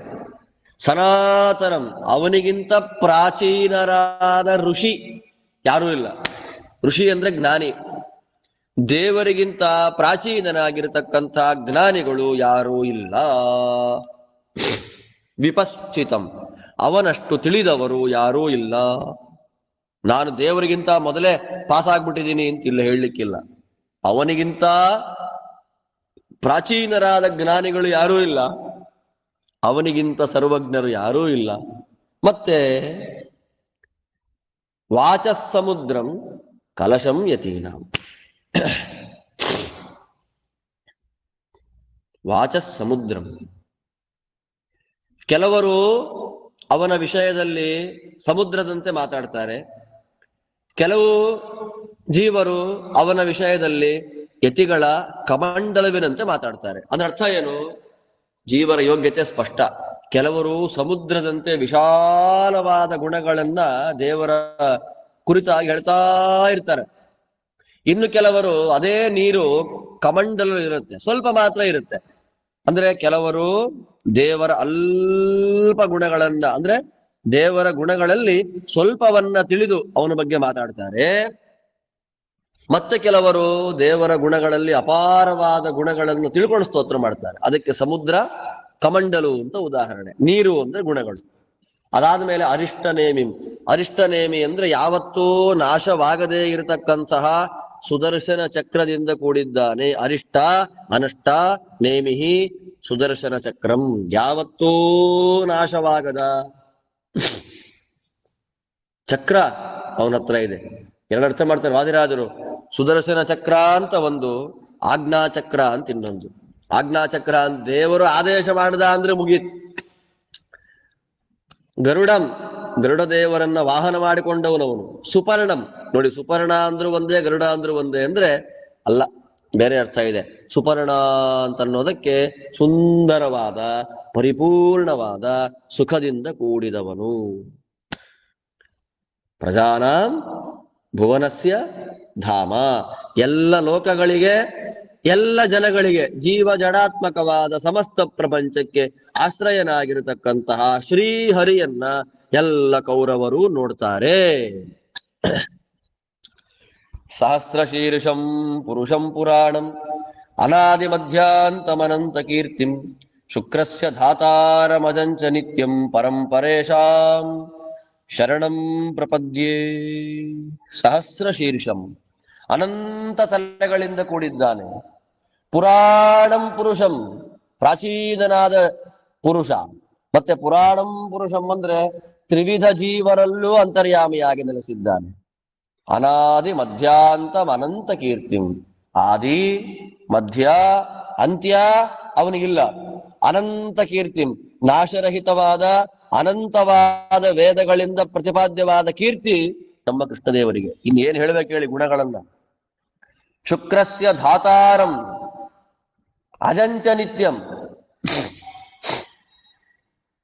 ಶುಕ್ರ ಅಂದ್ರೆ ಜಗತ್ತಿಗೆ ಸುಖವನ್ನ ಕೊಡ್ತಾನೆ. ಧಾತಾರಂ, ಎಲ್ಲ ಜಗತ್ತನ್ನ ಧರಿಸಿದ್ದಾನೆ. ಅಜಂ, ಸ್ವತಃ ಇವನಿಗೆ ಜನ್ಮ ಇಲ್ಲ. ಪರೇಶಾಂ ಪರಂ, ಉತ್ತಮರಾದ, ದೊಡ್ಡವರಾದ ಜ್ಞಾನಿಗಳಿಗಿಂತಲೂ ಉತ್ತಮ, ದೇವತೆಗಳಿಗಿಂತಲೂ ಉತ್ತಮ, ಎಲ್ಲಕ್ಕಿಂತಲೂ ಉತ್ತಮ, ಸರ್ವೋತ್ತಮನಾಗಿರತಕ್ಕಂತಹ ಕೃಷ್ಣನಿಗೆ ಶರಣಂ ಪ್ರಪದ್ಯೆ. ಶರಣಾಗ್ತಾ ಇದ್ದೇನೆ. ತ್ರೈಲೋಕ್ಯ ನಿರ್ಮಾಣಮಜಂ ಜನಿತ್ರಂ ದೇವಾಸುರಾಣಾಮಥನಾಗ ರಕ್ಷಸಾಂ ನರಾಧಿಪಾನಾಂ ವಿದುಷಾಂ ಪ್ರಧಾನಂ ಇಂದ್ರಾನುಜಂ ತಂ ಶರಣಂ ಪ್ರಪದ್ಯೆ. ಎಂತೆಂಥ ಮಾತು ನೋಡಿ. ತ್ರೈಲೋಕ್ಯ ನಿರ್ಮಾಣಂ, 3 ಲೋಕಗಳನ್ನು ನಿರ್ಮಾಣ ಮಾಡ್ತಾನವನು. ಅಜಂ, ನಾಶರಹಿತ, ಜನ್ಮ ಇಲ್ಲ ಅವನಿಗೆ. ಜನಿತ್ರಂ ದೇವಾಸುರಾಣಾಂ, ದೇವತೆಗಳು, ಅಸುರರು, ನಾಗ, ರಾಕ್ಷಸರು, ಯಕ್ಷರು, ಇವರೆಲ್ಲರಿಗಿಂತ ಉತ್ತಮ. ನರಾಧಿಪಾನಾಂ, ದೊಡ್ಡ ದೊಡ್ಡ ಚಕ್ರವರ್ತಿಗಳು ಅಂತೇನಿದ್ದಾರೆ ಅವರಿಗಿಂತಲೂ ಉತ್ತಮ. ವಿದುಷಾಂ, ದೊಡ್ಡ ದೊಡ್ಡ ಜ್ಞಾನಿಗಳು ಅಂತೇನಿದ್ದಾರೆ ಅವರಿಗೆ, ಕೆಲವರು ಜ್ಞಾನದಿಂದ ಶ್ರೇಷ್ಠರು, ಕೆಲವರು ಜನ್ಮದಿಂದ ಶ್ರೇಷ್ಠರು, ಕೆಲವರು ವಿದ್ಯೆಯಿಂದ ಶ್ರೇಷ್ಠರು, ಕೆಲವರು ಜಾತಿಯಿಂದ ಶ್ರೇಷ್ಠರು, ಹೀಗೆಲ್ಲ ಇದ್ದಾರೆ. ಈ ಎಲ್ಲ ಶ್ರೇಷ್ಠರಿಗಿಂತಲೂ ತುಂಬಾ ಶ್ರೇಷ್ಠ ದೇವರು. ಜನಿತ್ರಂ, ಸಕಲ ಜಗತ್ತಿಗೆ ತಂದೆ. ಅಂತಹ ಇಂದ್ರಾನುಜಂ, ಇಂದ್ರನ ತಮ್ಮನಾಗಿ ಅವತಾರ ಮಾಡಿದ ವಾಮನ ಉಪೇಂದ್ರನಿಗೆ ಸಾಷ್ಟಾಂಗ ನಮಸ್ಕಾರ ಮಾಡ್ತೇನೆ. ಎಷ್ಟು ಸ್ಪಷ್ಟವಾಗಿ ಕೃಷ್ಣ ಇರುವಾಗಲೇ ಕೃಷ್ಣನ ಸರ್ವೋತ್ತಮತ್ವವನ್ನ, ಕೃಷ್ಣ ನಾರಾಯಣ ಅಂತನ್ನೋದನ್ನ ಬಾಯಿ ಬಿಟ್ಟು ಹೇಳ್ತಾರೆ ನೋಡಿ. ಆ ವೈಭವವೇ ಬೇರೆ. ಆದ್ದರಿಂದ ಕೃಷ್ಣ ಇಲ್ಲ ಅಲ್ಲಿ. ನಾವು ಯೋಗ್ಯರು ಅಂತ ಅನ್ನಿಸ್ಕೊಳ್ಳೋದು ಯಾವಾಗ? ನಮ್ಮ ಗುಣಗಳನ್ನ ನಾವು ಇಲ್ಲದೇ ಇರುವ ಜಾಗದಲ್ಲಿ, ನಾವು ಇಲ್ಲದೇ ಇರುವ ಪ್ರದೇಶದಲ್ಲಿ, ನಮಗಿಂತ ಬಹುದೂರದ ಪ್ರದೇಶದಲ್ಲಿ ನಮ್ಮ ಗುಣಗಳನ್ನ ವರ್ಣನೆ ಮಾಡಬೇಕು. ನಮ್ಮನ್ನ ಒಳ್ಳೆಯವರು ಅಂತ ಅನ್ಬೇಕು. ಆಗ ನಮ್ಮ ಯೋಗ್ಯತೆ ಶುದ್ಧವಾದ ಯೋಗ್ಯತೆ ಅಂತ ಗೊತ್ತಾಗುತ್ತೆ. ನಮ್ಮಲ್ಲಿರುವ ವಿದ್ಯೆ ಶುದ್ಧವಾದ ವಿದ್ಯೆ ಅಂತ ಗೊತ್ತಾಗುತ್ತೆ. ಇರುವಾಗ ಎಲ್ಲ ಹೊಗಳೋರೆ, ಓ ನಿಂಬಿಟ್ರಿನ್ಯಾರೂ ಇಲ್ಲ ಅಂತ ಎಲ್ಲ ಬಕೆಟ್ ಹಿಡಿಯೋರೆ. ನಾವು ದೂರ ಇದ್ದಾಗ, ಬಹುದೂರ ಇದ್ದಾಗ, ಬೇರೆಯವರ ಮುಂದೆ ನಮ್ಮನ್ನ ಉತ್ತಮರನ್ನಾಗಿ ಸ್ತೋತ್ರ ಮಾಡಿದಾಗ, ನಮ್ಮಲ್ಲಿ ಇರುವ ಗುಣಗಳನ್ನ ಯಥಾರ್ಥವಾಗಿ ಹೇಳಿದಾಗ, ಅಸೂಯೆ ಇಲ್ಲದೆ ಮಾತಾಡಿದಾಗ, ಈರ್ಷ್ಯ ಇಲ್ಲದೆ ಮಾತಾಡಿದಾಗ, ಮಾತ್ಸರ್ಯವಿಲ್ಲದೆ ಮಾತಾಡಿದಾಗ ನಾವು ಒಳ್ಳೆಯವರು ಅಂತ ಆಗುತ್ತೆ. ನಾವೇ ಹೀಗೆ ಅನ್ಬೇಕಾದ್ರೆ ಸರ್ವೋತ್ತಮ ತತ್ವ ಇನ್ಯಾಗೆ? ಎಲ್ಲಿ ಈ ಮಾತಾಡಕ್ ಧೈರ್ಯ ಬೇಕ್ರಿ ಸಂಜಯನಿಗೆ? ಕಲಿಯ ಮುಂದೆ ವಿಷ್ಣು ಸರ್ವೋತ್ತಮತ್ವದ ಸ್ಥಾಪನೆಯನ್ನ ಮಾಡ್ತಾ ಇದ್ದಾನೆ. ಇಂಥ ಅದ್ಭುತವಾದ ನೋಡಿ, ಇವತ್ತಿನ ಈ 3 ಅಧ್ಯಾಯಗಳು ಕೃಷ್ಣನ ಸರ್ವೋತ್ತಮತ್ವವನ್ನು ಪ್ರತಿಪಾದನೆ ಮಾಡತಕ್ಕ, ಅವನ ಅನೇಕ ನಾಮಗಳನ್ನ ತಿಳಿಸಿಕೊಡುವಂತಹ ಸುವರ್ಣಾಧ್ಯಾಯಗಳು. ಇಲ್ಲಿ ಬಂದ ಒಂದೊಂದು ಅಕ್ಷರಗಳು ಸುವರ್ಣಾಕ್ಷರಗಳು. ಅಂತಹ ನಾಳೆ ಇನ್ನೇನು ಆ ಕೃಷ್ಣ ನೋಡಿ, ನಮ್ಮ ವೈಭವ ಹೇಗಿದೆ. ಕೃಷ್ಣ ನಾನು ಯುದ್ಧದಲ್ಲಿ ಅರ್ಜುನನಿಗೆ ಸಾರಥಿ ಆಗ್ತೇನೆ ಅಂತ ಹೊರಟ. ಆದ್ರಿಂದ ಇದು ನೆನ್ನೆ ಮುಗಿಯಬೇಕಾದ ಪಾಠದ ಭಾಗ ಇವತ್ತು ಮುಗಿತಾ ಇದೆ. ಕಾರಣ ಇಷ್ಟೇ, ನಾವು ಮಾಡ್ತಾ ಇರ್ತಕ್ಕಂತಹ, ಚಿಂತನೆ ಮಾಡ್ತಿರ್ತಕ್ಕಂತಹ ಈ ಭಾಗ ಕೃಷ್ಣನಿಗೆ ಇಷ್ಟ ಆಗಿದೆ. ಅದಕ್ಕೋಸ್ಕರವಾಗಿಯೇ ನಾಳೆ ದಿವಸ ಪಾರ್ಥನ ಸಾರಥ್ಯವನ್ನ ಮಾಡುವಂತಹ ಕೃಷ್ಣದೇವರ ಈ ಅಪಾರವಾದ ಮಹಿಮೆಯನ್ನ ಮದ್ರಪುರಿ ಚೆನ್ನೈನಲ್ಲಿರ್ತಕ್ಕಂತಹ ಪಾರ್ಥಸಾರಥಿ ದೇವಸ್ಥಾನದ ಎದುರುಗಡೆನೆ ಕೂತ್ಕೊಂಡು ಪಾರ್ಥಸಾರಥಿಯ ಗುಣಗಳನ್ನು ಅನುಸಂಧಾನ ಮಾಡೋದು ಅಂತಂದ್ರೆ ತಮಾಷೆ ಮಾತಲ್ಲ. ನಾನು ಅವನ ಗೋಪುರವನ್ನು ನೋಡ್ತಾ ಇದ್ದೇನೆ. ಆ ಪಾರ್ಥಸಾರಥಿಯ ಗೋಪುರ ಸನ್ನಿಧಾನದಲ್ಲೇ ಅದನ್ನ ನೋಡ್ತಾ ಪಾರ್ಥಸಾರಥಿಯ ಗುಣಗಳ ಅನುಸಂಧಾನ ಆಗ್ತಾ ಇದೆ ಅಂತಂದ್ರೆ ನಮ್ಮ ಈ ಪಾಠ ಕೃಷ್ಣದೇವರಿಗೆ ತಲುಪಿದೆ, ಆಚಾರ್ಯರಿಗೆ ತಲುಪಿದೆ, ಹರಿಗುರುಗಳಿಗೆ ಸಹನೆಯಾಗಿದೆ, ಅದು ಅವರಿಗೆ ತಲುಪಿದೆ ಅನ್ನೋದಕ್ಕೆ ಇದಕ್ಕಿಂತ ದೊಡ್ಡ ನಿದರ್ಶನ ಬೇಡವೇ ಬೇಡ. ಕೃಷ್ಣ ಸರ್ವೋತ್ತಮತ್ವದ ಅನುಸಂಧಾನ ಕೃಷ್ಣದೇವರ ಸನ್ನಿಧಾನದಲ್ಲೇ ನಾವು ಮಾಡಿ ಮುಗಿಸಿರುವಂಥದ್ದು ನಮ್ಮೆಲ್ಲರ ಮೇಲೆ ಭಗವಂತ ಮಾಡಿದ ಪರಮಾನುಗ್ರಹ ಅಂತ ಎಣಿಸ್ತಾ, ಇತಿ ಶ್ರೀಮನ್ ಮಹಾಭಾರತೆ ಶತಸಹಸ್ರಿಕಾಯಾಂ ಸಂಹಿತಾಯಾಂ ವೈಯಾಸಿಕ್ಯಾಂ ಉದ್ಯೋಗ ಪರ್ವಣಿ ಏಕೋನ ಸಪ್ತತಿತಮೋಧ್ಯಾಯಃ ವ್ಯಾಸಾಭಿಗಮನ ಪರ್ವಣಿ ದ್ವಾವಿಂಶೋಧ್ಯಾಯಃ ಸಮಾಪ್ತಂ ವ್ಯಾಸಾಭಿಗಮನ ಪರ್ವ. ಕೃಷ್ಣದೇವರ ಸರ್ವೋತ್ತಮತ್ವಾನುಸಂಧಾನದೊಂದಿಗೆ ಶ್ರೀಮದ್ ವೇದವ್ಯಾಸ ವಿರಚಿತ 1,00,000 ಶ್ಲೋಕಾತ್ಮಕ ಶ್ರೀಮನ್ ಮಹಾಭಾರತ ಸಂಹಿತಾದಲ್ಲಿ ಉದ್ಯೋಗ ಪರ್ವದಲ್ಲಿ 69ನೇ ಅಧ್ಯಾಯ ಮುಗಿತಾ ಇದೆ. ವ್ಯಾಸಾಭಿಗಮನದಲ್ಲಿ 22ನೇ ಅಧ್ಯಾಯ, ಜೊತೆಯಲ್ಲೇ ವ್ಯಾಸಾಭಿಗಮನ ಪರ್ವವು ಸಮಾಪ್ತಿ ಆಗ್ತಾ ಇದೆ. ಇಂಥ ನಮ್ಮ ಈ 3 ಅಧ್ಯಾಯಗಳ ಅನುಸಂಧಾನವನ್ನ ಕೇಳಿಸಿಕೊಂಡ ಪಾರ್ಥಸಾರಥಿ ರೂಪದ ಶ್ರೀಕೃಷ್ಣ ನಮ್ಮೆಲ್ಲರಿಗೂ ವಿಶಿಷ್ಟವಾಗಿರತಕ್ಕಂತಹ ತತ್ವಜ್ಞಾನವನ್ನು ಕೊಟ್ಟು ಕಾಪಾಡಲಿ ಅಂತ ಪ್ರಾರ್ಥನೆ ಮಾಡ್ತಾ ಇನ್ನೇನು ಪಾಠ ಮುಗಿಸಿ ದೇವರ ದರ್ಶನಕ್ಕೆ ಹೋಗ್ತೇನೆ. ನಮಸ್ಕಾರ ಮಾಡುವಾಗ ನಿಮ್ಮೆಲ್ಲರನ್ನ ಸ್ಮರಣೆ ಮಾಡಿಕೊಂಡು ನಿಮ್ಮೆಲ್ಲರನ್ನ ಮನಸ್ಸಲ್ಲಿ ಇಟ್ಟುಕೊಂಡು ನಮಸ್ಕಾರ ಮಾಡ್ತೇನೆ. ಇವತ್ತು ಚಿಂತನೆ ಮಾಡಿದ ಸರ್ವೋತ್ತಮತ್ವದ ಗುಣಗಳನ್ನೆಲ್ಲ ಅವರ ಪಾದಕ್ಕೆ ಅರ್ಪಣೆ ಮಾಡಿ ನಿಮ್ಮೆಲ್ಲರಿಗೂ ಒಳ್ಳೇದಾಗ್ಲಿ ಅಂತ ಭಗವಂತನಲ್ಲಿ ಪ್ರಾರ್ಥನೆ ಮಾಡ್ತೇನೆ. ನನಗೂ ವಿಶೇಷವಾಗಿ ಪಾಠವನ್ನು ಮಾಡುವ ಸಾಮರ್ಥ್ಯ ಕೊಡುವಂತ ಪಾರ್ಥಸಾರಥಿಯಲ್ಲಿ ಪ್ರಾರ್ಥನೆ ಮಾಡ್ತೇನೆ. ನಿಮ್ಮೆಲ್ಲರಿಗೂ ಭಗವಂತ ಒಳ್ಳೇದು ಮಾಡಲಿ. ಮತ್ತೆ ಮುಂದಿನ ಪಾಠದಲ್ಲಿ ಭೇಟಿಯಾಗೋಣ. ಶ್ರೀಕೃಷ್ಣ ಅರ್ಪಣಮಸ್ತು. ಧನ್ಯವಾದ.